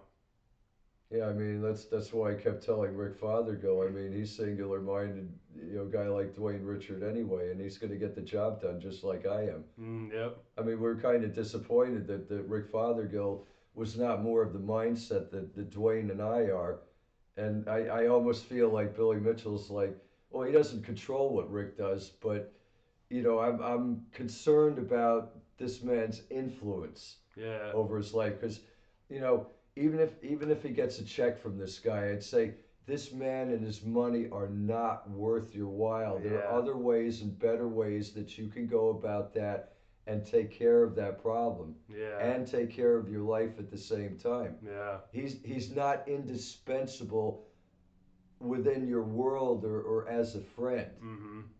He's not got your best interest in mind. Yeah. That's the part of it that keeps bugging me, and he wonders why I felt the way that I did about him. Mhm. Like I look at it as I'm like trying to save the guy, and he's basically saying in oh so many words, I don't want to be saved in that way. Yeah. Yep. Maybe he goes to Yeah. church and gets saved in that way, or maybe there's like this First Church of Billy Mitchell's thing going on, and then he's going that route. I don't know. Yeah. But I just don't think that this dude, in South Florida has his best interests in mind. There's no Yeah, way. most definitely. And in our research, we were very interested because we were covering all angles, and we were hearing about Billy was giving Rick money, but we weren't really sure the context of it. I think And it was like a $200 check, and like at first he just kind of, I guess, give him money, and then slowly but surely he's trying to reel in like how he was going to, I guess, collect on it. And could yeah, you say this or could you say that? yeah, And he yeah, gives these little crumbs out to people. I'm pretty sure it's not just Rick that he's, passed a couple of these like, small amounts to different people to, I guess, buy get these, loyalty. yeah, get people to go in his direction with whatever story. I would explain to this man, I am not a person who can be bought. Yeah. Okay, Dwayne Richard is not a person who can be bought. Mm-hmm. David Race Ah, is not a person who can be bought. I was about to say that all name. of Yeah. us all of us have moral integrity. Yeah. Now I know that Rick Fothergill has moral integrity, but I'm still questioning whether this guy was feeling like, well, maybe I can get a couple of checks, or maybe that part of it I can be bought a little bit. Mm-hmm. That's why I would Yeah. tell him, I said, there are other ways to make money. I would stay away from that man and his money, is what I would do if I were him. Very And I much. know it's difficult when you don't have much money. And then, Mm. then you think about it and you say, I've got to make a choice that I really don't want to make. And then, all of a sudden Billy Mitchell might be asking him to lose his integrity for whatever money was rendered. Yep. Yep. That's not Yep. something that he is willing to do for Billy Mitchell. Yep. And it's all manipulation too, because then if you don't accept these, Control and manipulation. yeah, exactly. Because if you don't accept these, man, he will tear you down. I would look at Billy Mitchell and I'd say, anytime that you want to walk into the octagon, please bring your whole entourage. I'll tie one hand behind my back, and then all five of you or whatever it is can go at me. Yeah. And we'll see what happens. If you want to follow me down the street after I leave the bank or something like that, more power to you. But I don't think it's going to work out because I know who I am, and I'm not sure who the other guy is, but I like winning. I don't like losing. Yeah, yeah. Now, David, because you mentioned David, that's a phenomenal story. He used to be very much in Billy's camp and defending Billy, and since he, Well, unfortunately, he was a victim of Billy Mitchell turning on him, and yeah, David is a good moral person, and Billy Mitchell unfortunately has a lot of issues growing all over him, and that's probably never going to not be the case. Mm-hmm. And David Race has every single right and reason to defend himself against that kind of an attack. Yeah, very much. Because David was trying to defend Billy on the Donkey Kong stuff. Yeah, he was in his corner the whole way, and then Yep. what did he do? I mean, Billy Mitchell might as well have slapped him across the face and challenged him to a duel. Yeah. And Yep. and it's on. The gloves are off Yep. now. You know what I'm Yep. saying? And that's all because David realized that Billy was lying about a lot of the stuff about Well, 1999 Pac-Man. once people start to realize what's going on, and they are looking more specifically at the psychology of Billy Mitchell, then they start to realize what the connection is between the way Billy Mitchell's acting or what he thinks about what's going on and what's going on actually with the video games. Yep. Yep. Are there any other modern Pac-Man champions you'd like to give a shout out to that I haven't mentioned already? Well, hopefully everybody's going to get their shirts. I mean, if somebody's a Pac-Man champ, hopefully they have that as something that they could Yeah. take away and wear in front of the general public and say, "Look who I am." Mm-hmm. You know, because it's harder when you don't have a shirt to say, "Oh, did you hear what I did in Pac-Man?" Yeah. And then they look at the shirt, and then the other person say, "Wow, that's a cool looking shirt or a neat looking shirt." Yeah. And then I know that they're happy to wear something like that. I know a lot of guys that are, because it's not like the image got screwed up or faded that bad over I don't know how many years. And Yeah. I was finally able to get it for the guys because they worked that hard. I mean that's really the prize. I look at that shirt as like the equivalent of a green jacket at Augusta National I at the like the Masters. comparison. Yeah. I hope to earn one of those shirts one day. I haven't earned it yet. I hope to earn one. Well, I was going to say I think that the shirt that I had Dwayne Richard give to Greg in I think it's Saskatchewan. Yeah. He I don't think he had gotten a perfect game when he got it, but he was good enough that I'm like, well, I still think that he's done enough and played well enough to have earned it. And I think he finished or completed the assignment after he got the T-shirt. Mm-hmm.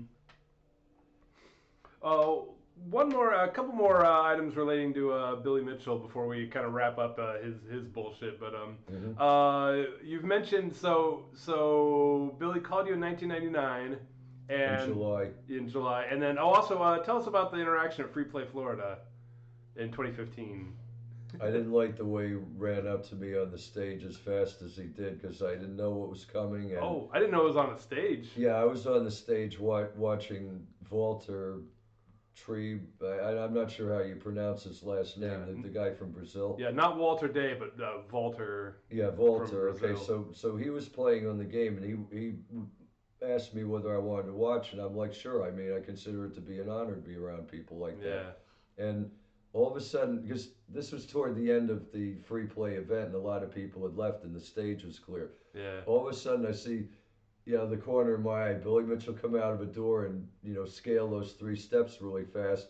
And I see a guy moving at me that's 6 feet 6 inches tall, that quick when I don't know what's going on. I don't look at this thing like he's going to shake my hand and congratulate me. It's like I'd say like a mobster. I didn't know whether I was going to get kissed or whether I was going to get killed. Yeah. So I was like, kind of like going on defense at that point. And again, I'm not getting any credit for what I did in Mr. Deuce Castle. I'm like, well, what's the difference? Why would I want to shake your hand when, you're just stringing me along or leading me along, and you're never going to offer me a world record because you want to keep me under your thumb. You Yeah. want to keep me down. Yep. Yep. And that's part of it. And it's strange that he would do that because you and he were never friends, and suddenly he on the stage in front of everyone, he wants to take the attention away from you, basically. You know what I have to say to that? I can rip through false facade like it was nobody's business. Mm-hmm. I can look at somebody's face like Phil Hellmuth in a poker game, and I can read them like a book. Yeah. He doesn't want to play that game with me, to make a long story short. Mm-hmm. Yeah. I also wanted to ask one more time. So there was the Free Play Florida and the phone call in July '99. But you said there were conference calls. And I guess I'm just a little vague on how exactly they worked. Was it you talking to Rick, with Billy Yeah, on the line. like what would happen is I'd be talking to Rick, and I knew that Rick wanted to get me in whatever loop that was because he's Billy Mitchell's friend, Yeah, and I'm not, and I'm like, well, I guess I could talk to him or whatever.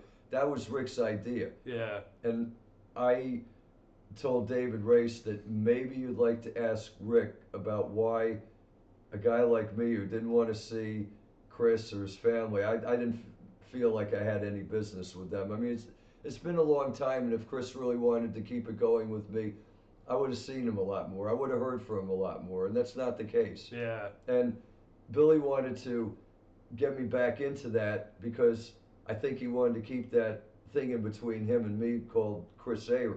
yeah. You know, and I had already decided that Chris isn't doing anything for me. I'm not going to promote somebody and do whatever they ask me to or be manipulated or controlled to such an extent when all that nonsense is going on. As I said before, I'm not somebody who could be purchased. Somebody isn't just going to walk up to me and play scam artist and, well, I control you or I manipulate you and that's it and that's that. I mean, I'm not going to bend or I'm not going to budge. That's right.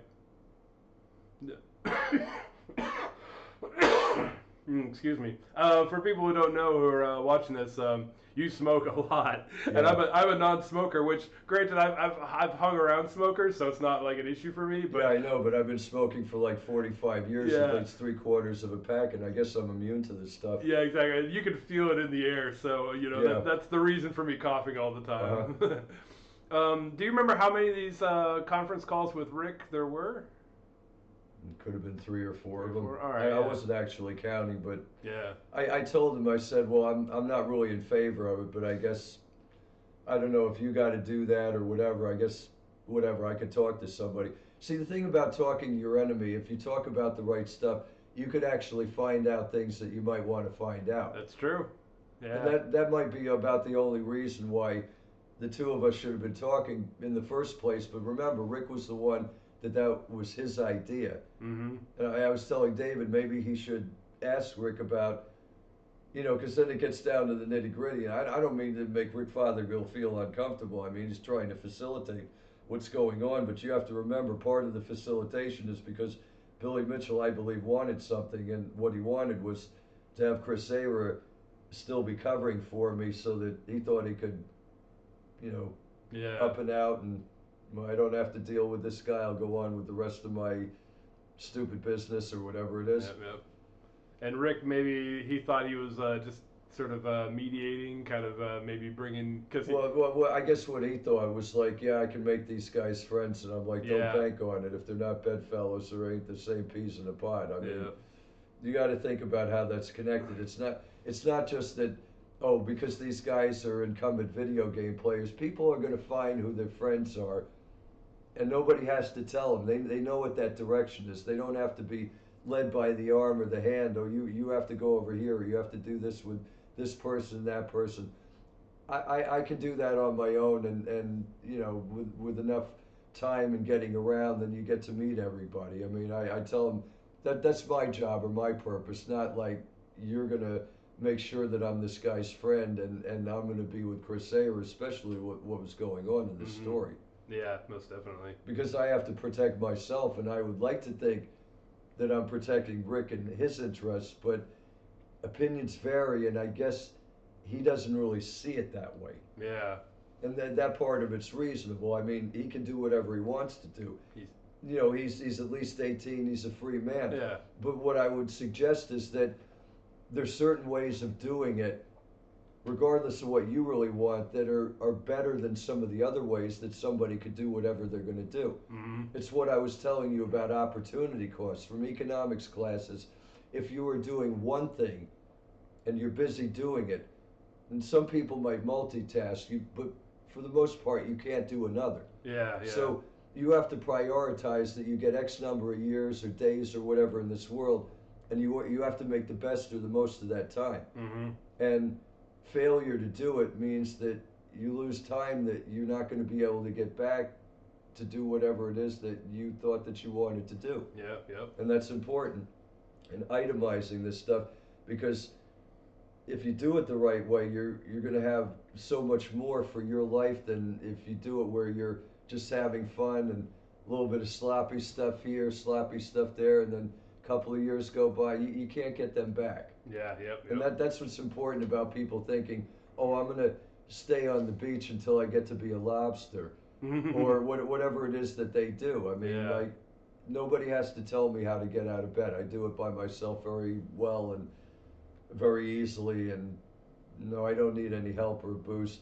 I'll Yeah. just do it, and that's it. Yeah, absolutely, absolutely. We've probably got about another 20 minutes, Hmm. just some more stuff. So this is the last question relating to Billy and all that. But what are your thoughts on his? He's got lawsuits against Jace Hall and Twin Galaxies, Hmm. against David Race. He's got one against Carl Jobst, but he's also facing the big countersuit from Jace Hall Hmm. and Twin Galaxies. What do you Hmm. think about all the legal battles? I think that Billy Mitchell is going to have an offer. Mm, I don't think he's going to win a thing. you heard it here. Yep. And Uh, you know what offers are from sports. oh yeah, yeah. We've been talking a lot of sports You with the know, like NFL for instance, playoffs. Ben Crenshaw's record in the playoffs being 0-8. Oh. That's an example of an offer. Or like that Dallas kicker last night. He did make one chip shot, I believe, his fifth extra point. Yeah, he finally did. Yeah. hmm Yeah. No, I agree though. I think Billy's going to he's going to go over all of these. The, He's going to find out that the world is a little bit harder place when he's not in a Camelot style situation, hmm and then he's living more of the reality that every other person besides him pretty much already knew about. Yeah. That he's being introduced to that slowly but surely. And I would say being anonymous or anonymity, it's not really the worst thing in the world. hmm You know, because I don't know, people like Dwayne and people like Rick, I mean, they seen what I was doing, and I think they took more of a page out of my book as time went on. And because I was the guy who had to get credit for the video games, and I was the person coming into the loop at that point, that as they were leaving, I was moving in because I still had to get credit for what it was that I needed to get credit for as a video game player. hmm So I still had a bucket list of unfinished business. hmm And you know that from what you had already seen that people haven't seen yet, but they're about to see. And Yeah. yeah, I think their jaw is going to be hanging down to the ground. I didn't think that was going to happen, type deal. Well, that's what I was about to get to is Super Pac-Man. Tell us about the project you were working on with the Perfect 44. You called them. Yeah, that's all the mazes that you need to know because the repeat from stage 29 through 44, that's inclusive of every single pattern that you'll ever need in Super Pac-Man is Mm. what would be covered by somebody having that set of patterns and doing them the best that they can, having the first 44 done right. That's a Super 44 hmm And that was the other reason I or a came. perfect 44. Perfect 44. Yeah. And that was one of the other reason I came down here. I came down here to Florida because I wanted to interview you, but also to assist you because you don't really do computers and internet stuff. Yeah, I mean, the thing is, if you have diversity, then you can do your job better, and I can do my job better, Yep. and we end up with a better product. Exactly. That's the Yeah. bottom line. And we got it. You did one attempt where you missed something on the 34th board, but then the next night you did it Yeah. again in the middle of the night. We Look, recorded. I've been doing too much yard work from Hurricane Ian. It was a Yeah. nasty hurricane. Oh yeah, yeah. I had to forget about all of this and do like 3 months worth of work, and you do the work and then crash out, and then go back and do some more work, and then crash out just to, have enough energy for the next Mhm. time. So I couldn't even think about video games for probably about 3 months, and I was just continuously cleaning up the yard the whole time. Yeah. And what I was amazed is because I just thought when I heard about 44 boards, I thought, oh, you must have them written down or drawn down. No, completely committed to memory. Hmm. That's why it is that I ended up saying I've got to get these things on tape. Yeah. Yep. I'm getting too old for this, or for somebody that I asked, like a video game tech, could you please come down and tape my stuff for me, and then it's like you check for the pulse and there's nothing there. I'm like, look, these guys are either for me, they're against me, and they need to figure it out that maybe one of those trips down to Sarasota is something that they needed to do. Yeah, yeah. And I know that they're busy people, but I said, okay, we could do it differently. Maybe you'd like to be on the next gaming or gambling trip. Yeah, yeah, that's right. Monitor You know, I or mean, that's up to you, but yeah, like, they're looking at it from the wrong yeah, perspective. And again, everybody's entitled to their opinion, yeah, yeah. and opinions vary, and they're very different, depending upon who you talk to. Yeah, because the other night I asked you, there's a little monitor that's sitting right next to you, and I asked you what that was for, and you said that's literally what you're hoping to get is the patterns on a DVD, and that is Hmm. a DVD player. So then So I don't have to worry about the fact that the brain doesn't retain every bit of information forever, and then fragments of it start to get removed yeah, until you have no memory of it whatsoever yep. And that as time goes by. exactly. And this way, if you want to pick up Super Pac-Man again, you just pop in the DVD and watch the patterns again. Hmm. Nothing written down, and you're like, oh, there it is. It's And coming that's why back. it is that all those people out there that are Super Pac-Man people are like, oh, what's Bastable doing in his world on Super Pac? They knew or they've known for a long time that there's something going on, but Mm-hmm. they have to remember something, that if they're looking to get this from me, then they're the scam artist per se and not me, because I'm a pattern maker Yeah. or an information maker, not an information taker. Yeah. I Yep. invent my own stuff. I like that. I like that. Yeah.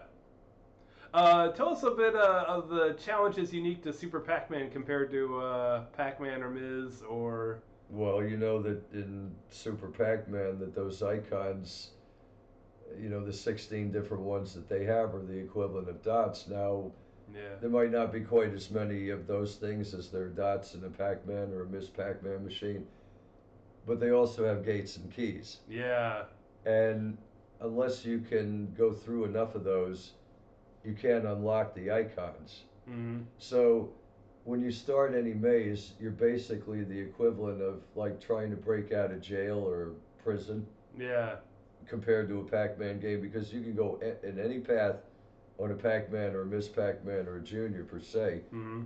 and you'll be able to eat whatever's there Yep, until you do certain maneuvers in a Super Pac-Man game with a key or a gate. And to break that barrier, you're not getting to those dots or the equivalent of dots or the icons. yeah, yep, It might look like there's less of them there, but you have a combination skill in your pattern where you have to negotiate the gates and the keys part of it, and then you go to the icons and the eating and the energizers and the ghost, which probably in most cases come a little bit after that. yeah. And also, you're pointing out that a lot of the other big early Pac-Man games, like the original and Ms. Pac-Man, they have kill screens. I forget what the other one you mentioned that as a kill Yeah, screen. the four majors are Pac-Man, Miss Pac-Man, Super Pac-Man, and Junior Pac-Man Yeah. in that order. And Super Pac-Man's the only game that does not terminate, that you can continue to play. Mm-hmm. All three of the other ones, Pac-Man, Miss Pac-Man, and Junior Pac-Man, all have finite limits or finite terminations, and you get to that last point, last board in the game, and you cannot go any further. It's Yeah. not true of Super Pac-Man. Mm-hmm. It's the only one of the lot where you can keep going. Yeah. Speaking of destroying games, just last night we got up at about it was a little bit after midnight, I think, and you just started. Might have been like 3 in the morning No, or you're right. more. You're right. Yeah, Yeah, it was three closer or to 3 in the four. morning. And you started destroying Mr. Dew's castle. Tell Mm. us a little bit about the challenge of competing in that game, because you wanted to. Well, I'll let you tell it. The board No, ask 100. the question because I was still unclear on what question you're going to ask. Oh yeah, well, just asking about what is challenging about the approach to the game and why you were interested in getting it recorded. Like, Well, I know how difficult the game it is, and there's a strategy behind that game. And if I don't record it, then we don't record the strategy. That's for the same reasons as Super Pac-Man. and you ended up getting over 3 million. That's one that could be gone indefinitely as long as you get the little You letters for need the you extra need lives. extra men to do it, and sometimes you get a little luckier, and sometimes you get mowed down a little bit. But you see what they do. They rock, and they'll screw up your timing and everything else. Yep. And you were very interested in getting boards 100 through 103, I think it Hmm. was. Yeah, recorded. which I guess weren't on. So there was a gameplay of yours on Mr. D's Castle from a few years ago on Hmm. YouTube, but you only got to board 990 something. 85. Yeah, 85, and The this one time. that I got before I did this one this morning, or like the day before, I got to 96. Hmm. But see, the thing is, what I did that's on that first attempt, that went 85 um, scenes into the game, that was done on tournament setting. Okay, all of this stuff where I had seen 96, or in this case seen 150 something or whatever it was Yeah. when I had the 3 million, that's the next level down. All right. Like, I don't have a dip switch box in a 39 game system as such, Yeah. but trust me, it's the one down, the next one down from the tournament From tournament setting. I don't settings. think I have tournament setting on my game. All right. And Yeah. I also have what I think is a very liberal diamond. Oh You've seen yeah. me get 5 of them, so. That's right. Yeah. Yeah, and this is on like a multicade machine that's installed in a Ms. Pac-Man cabinet. Yeah, and I was going to say, if you want to know more about it, I'll refer to you to the guy who's selling these things, or sold that one to me. So yeah, I've seen that menu. Actually, ironically, I've seen that in. I said I wouldn't talk about it anymore, but one of Billy's streams, it's got that same multicade menu.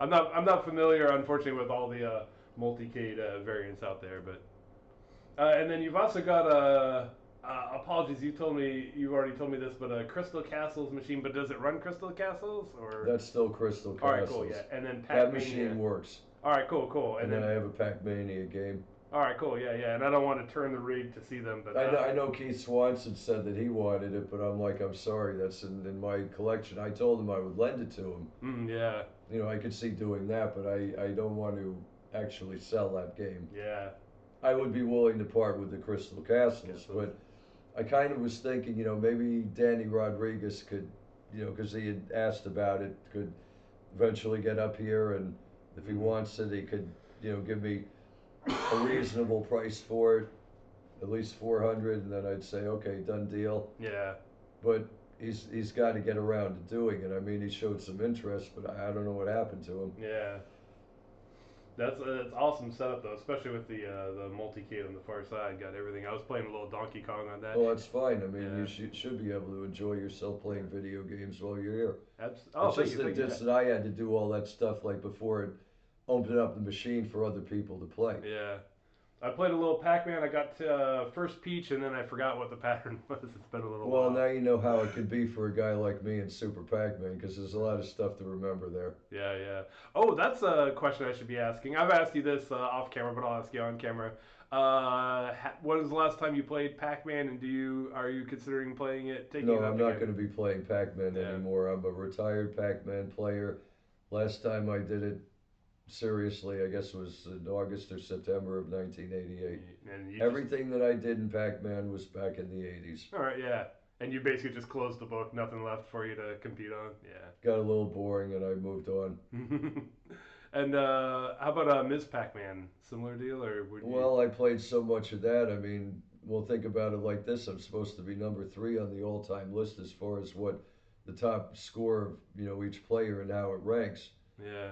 So, I mean, I already know I'm not one of these people that's going to play 800,000 games in Miss Pac-Man. Mm-hmm. So maybe I'm not in a position that Abner's going to be in, or possibly Art Van Vliet, because he's one of these people that somebody can't say that he doesn't have a hell of a lot of pop as a video game player. Yeah. I mean, I just looking at Art's credentials, I mean, he's a pretty damn good player from the Netherlands. I mean, I'm going to give him credit where it's due from what I understand of this guy. Mm-hmm. Yeah. He's got a reason to feel the same way that I do about some of what I've been doing. Mm-hmm. He's an awfully good player from what I understand. Yeah. I mean, I haven't personally met him, but maybe someday that I'd be more than happy to give him my phone number. But I think he wants to converse with me on the internet, and On the I'm like, I'm internet. not going to go on the internet. Oh yeah, that's the one. Cause It's like what Scott Vogt said when he didn't want to get in touch with the players. I said, you got to do this for me. It's like, there are people on the internet that are crazier than this other guy that we knew in New York City, and I didn't press the issue. Yeah. That's right. Cause Art's in the Netherlands. You said right? Yeah. And and then you're here in the U.S., Hmm. but you're not online, and that's I would be more than happy to give him or surrender my phone number. I yeah. said, if you want to talk to me or you want a direct link to who I am and where I'm at, I will give you my phone number. In fact, I will offer Art Van Fleet a an invite to my house out of the goodness of my heart, Mm, and he can come in or stop in Sarasota anytime he wants that he's in the neighborhood, and we'll work with each other. We'll talk. We'll compare notes. We'll discuss business if there's business to discuss. yeah. I will work that out with him, but I'm just not on the internet. Yeah. And he needs to know that. He needs to understand it. When he was talking to Rick about me a couple of times, I really tried to tell Ricky, you need to tell this guy I'm not online. I'm not on the Yeah. internet. And that's actually something I could ask about because so many gamers tend to be tech savvy because that's what games are. It's tech, and if you don't mind me saying, it's unusual to find such a high profile gamer, accomplished gamer that Yeah, just but think isn't about on the think internet. think think about how old I am. Yeah. And I'm old fashioned, and everything I did was more pushing a pencil or pushing a joystick than I just didn't want to learn all the software. It's a pain in the ass to keep up with it, and then you forget everything else. Yeah. That's how I'm able to retain that much. Yeah, that's right.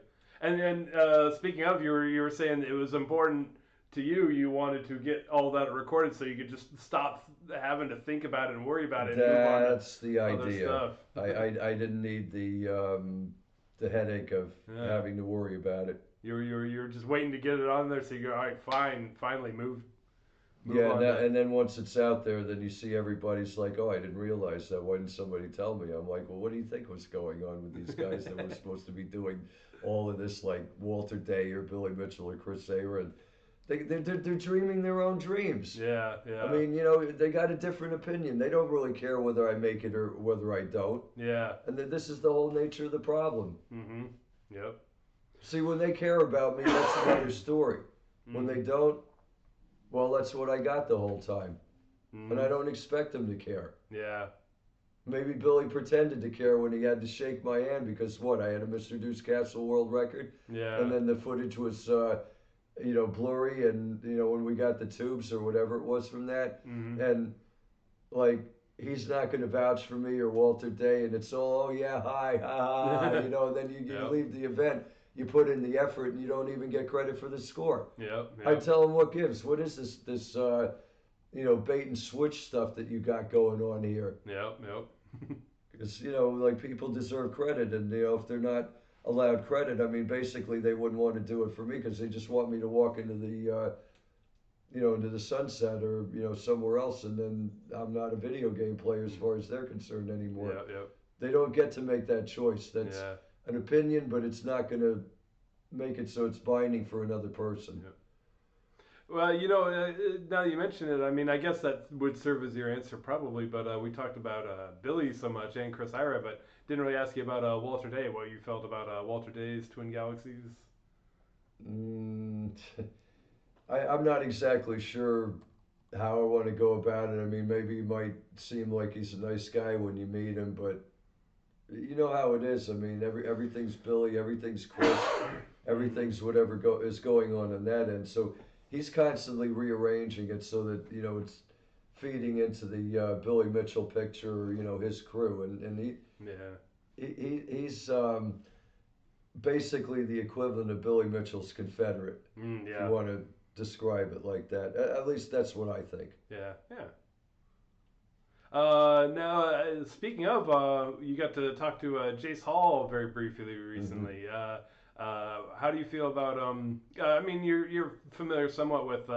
He bought Twin Galaxies, of course, and is kind of redoing it with a whole new adjudication system. Uh-huh. What do you think about his tenure so far? What you know? Yeah, I was going to say tenure is a good word. I'm very impressed. I like him on Awesome. board instead of Billy Mitchell because that's like having a breath of fresh air, which Yeah. I'm sure you can relate to that. Oh yeah, yeah. There. Yeah. but No, both no literally. pun intended, Yeah, yeah, right? exactly. Literally Yeah. and metaphorically. Yeah, yeah. Yeah, yeah. No, Jace is fantastic. I mean, who else would be standing up to everyone else like Guinness rolled over for He doesn't. Billy. He doesn't bend. I like his style. Yeah, I mean, we need to make sure that we put Billy Mitchell out of business. yeah, yep, I mean, I don't normally do this to somebody, but a lot of the stuff that came across my way, and then you look at the way that Billy Mitchell's acting or carrying himself, or what you think are his thoughts, and you compare all this stuff, and it's like enough is enough. mm-hmm. He's a spoiled. Started out as spoiled, rotten rich kid, and turned into a spoiled, rotten rich adult. Yeah, Like yep, I never watched Crazy Rich Asians. yeah, Or that. I mean, maybe I'd seen a little bit of the movie here or there, yeah, but when they're doing whatever they're doing, I stay out of the way because I don't want any part of that. yeah, yeah. Bunch of That has nonsense. nothing to do with me. So why would I want to have anything to do with it, or why would I want to get into that? Yep, yep. Want to put myself back like that Amico commercial with Joe Theismann. Oh, what am I going to do? Like drop back and punt? Mm-hmm, Or yeah, something like that. I mean, I'm not that kind of a guy. Joe Theismann, when he played football, he's going to the Super Bowl. He's not a drop back and punt kind of a guy. yep, yep. I got one last question on my big list, and this is kind of I hope you don't mind me saying Uh-huh. you're like we said you're over 60. Most older gamers are in their 40s or 50s. Like I'm 44. I had to think about it for a second. Time forgot about me.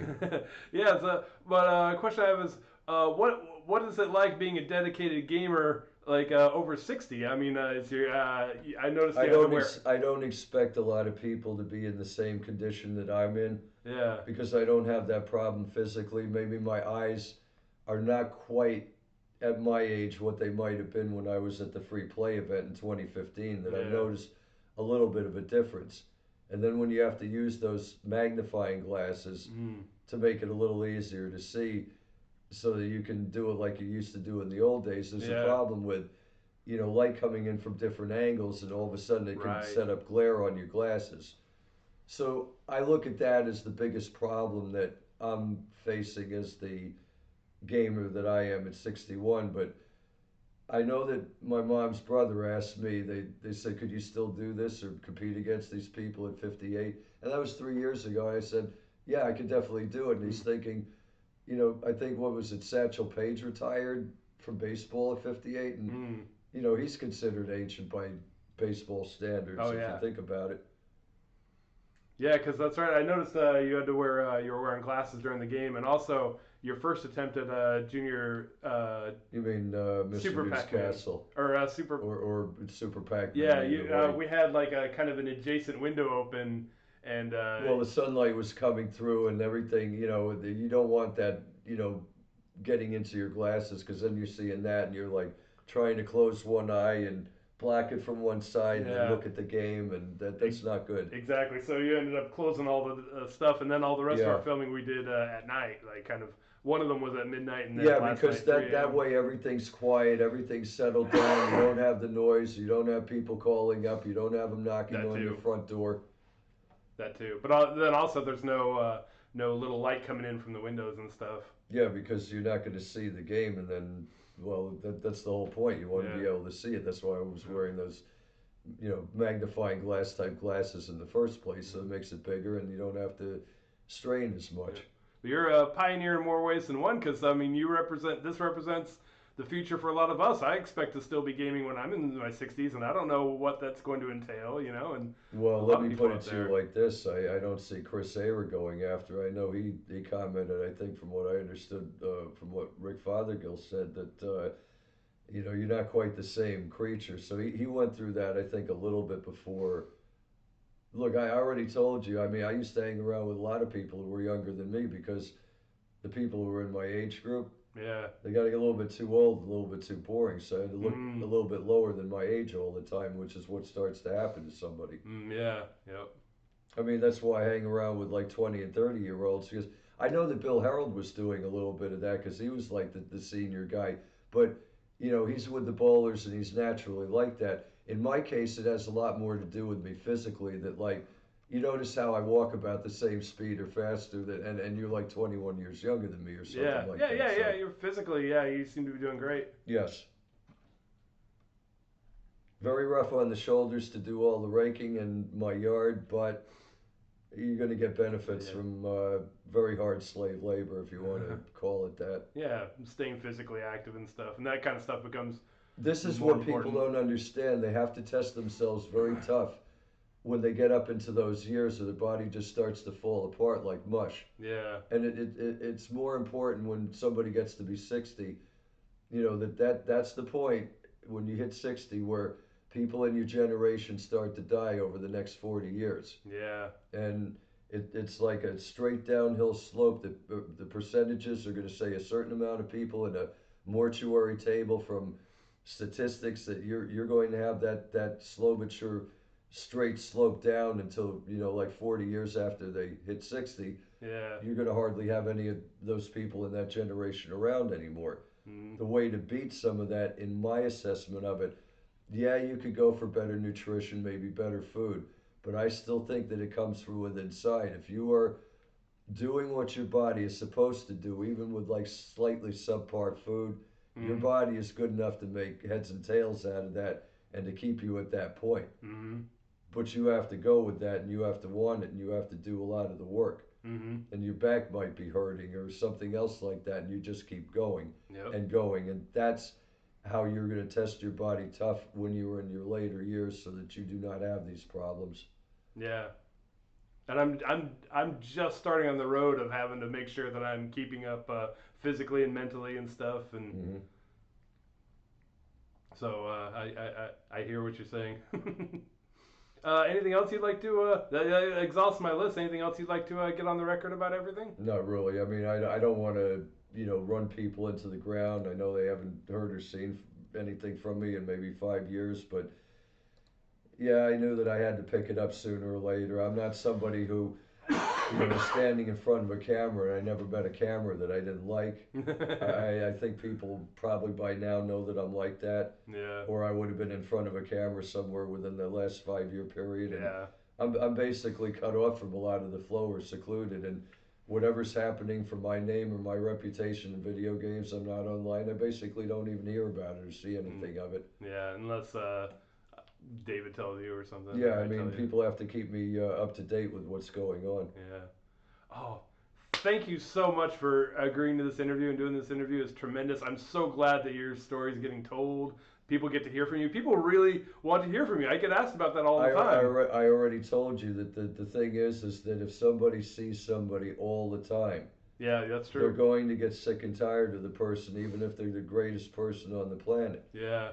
When they don't see them, they have a tendency to miss the person. Mm-hmm. And this is what the basis of why they feel the way that they do about other people. Yeah. They want a certain amount of time with the people, or a certain amount of time that they can do their work, and a certain amount of time that they can sleep, and it has to be in terms of percentages, because when something is out of balance with those percentages, Mm-hmm. you understand what happens. It's like Absolutely. they see you every day and it's like, oh, I'm sick and tired of your face or whatever. Mm-hmm. But yeah, no, I'm so glad. In addition to people wanting to hear from you, but like you say, because they haven't, Hmm. I'm just so glad that your story is getting preserved and told and preserved. It'll be on YouTube forever. Hmm. So very cool. Thank you, sir. Appreciate it. No problem. Yeah, let's call it a wrap. Okay.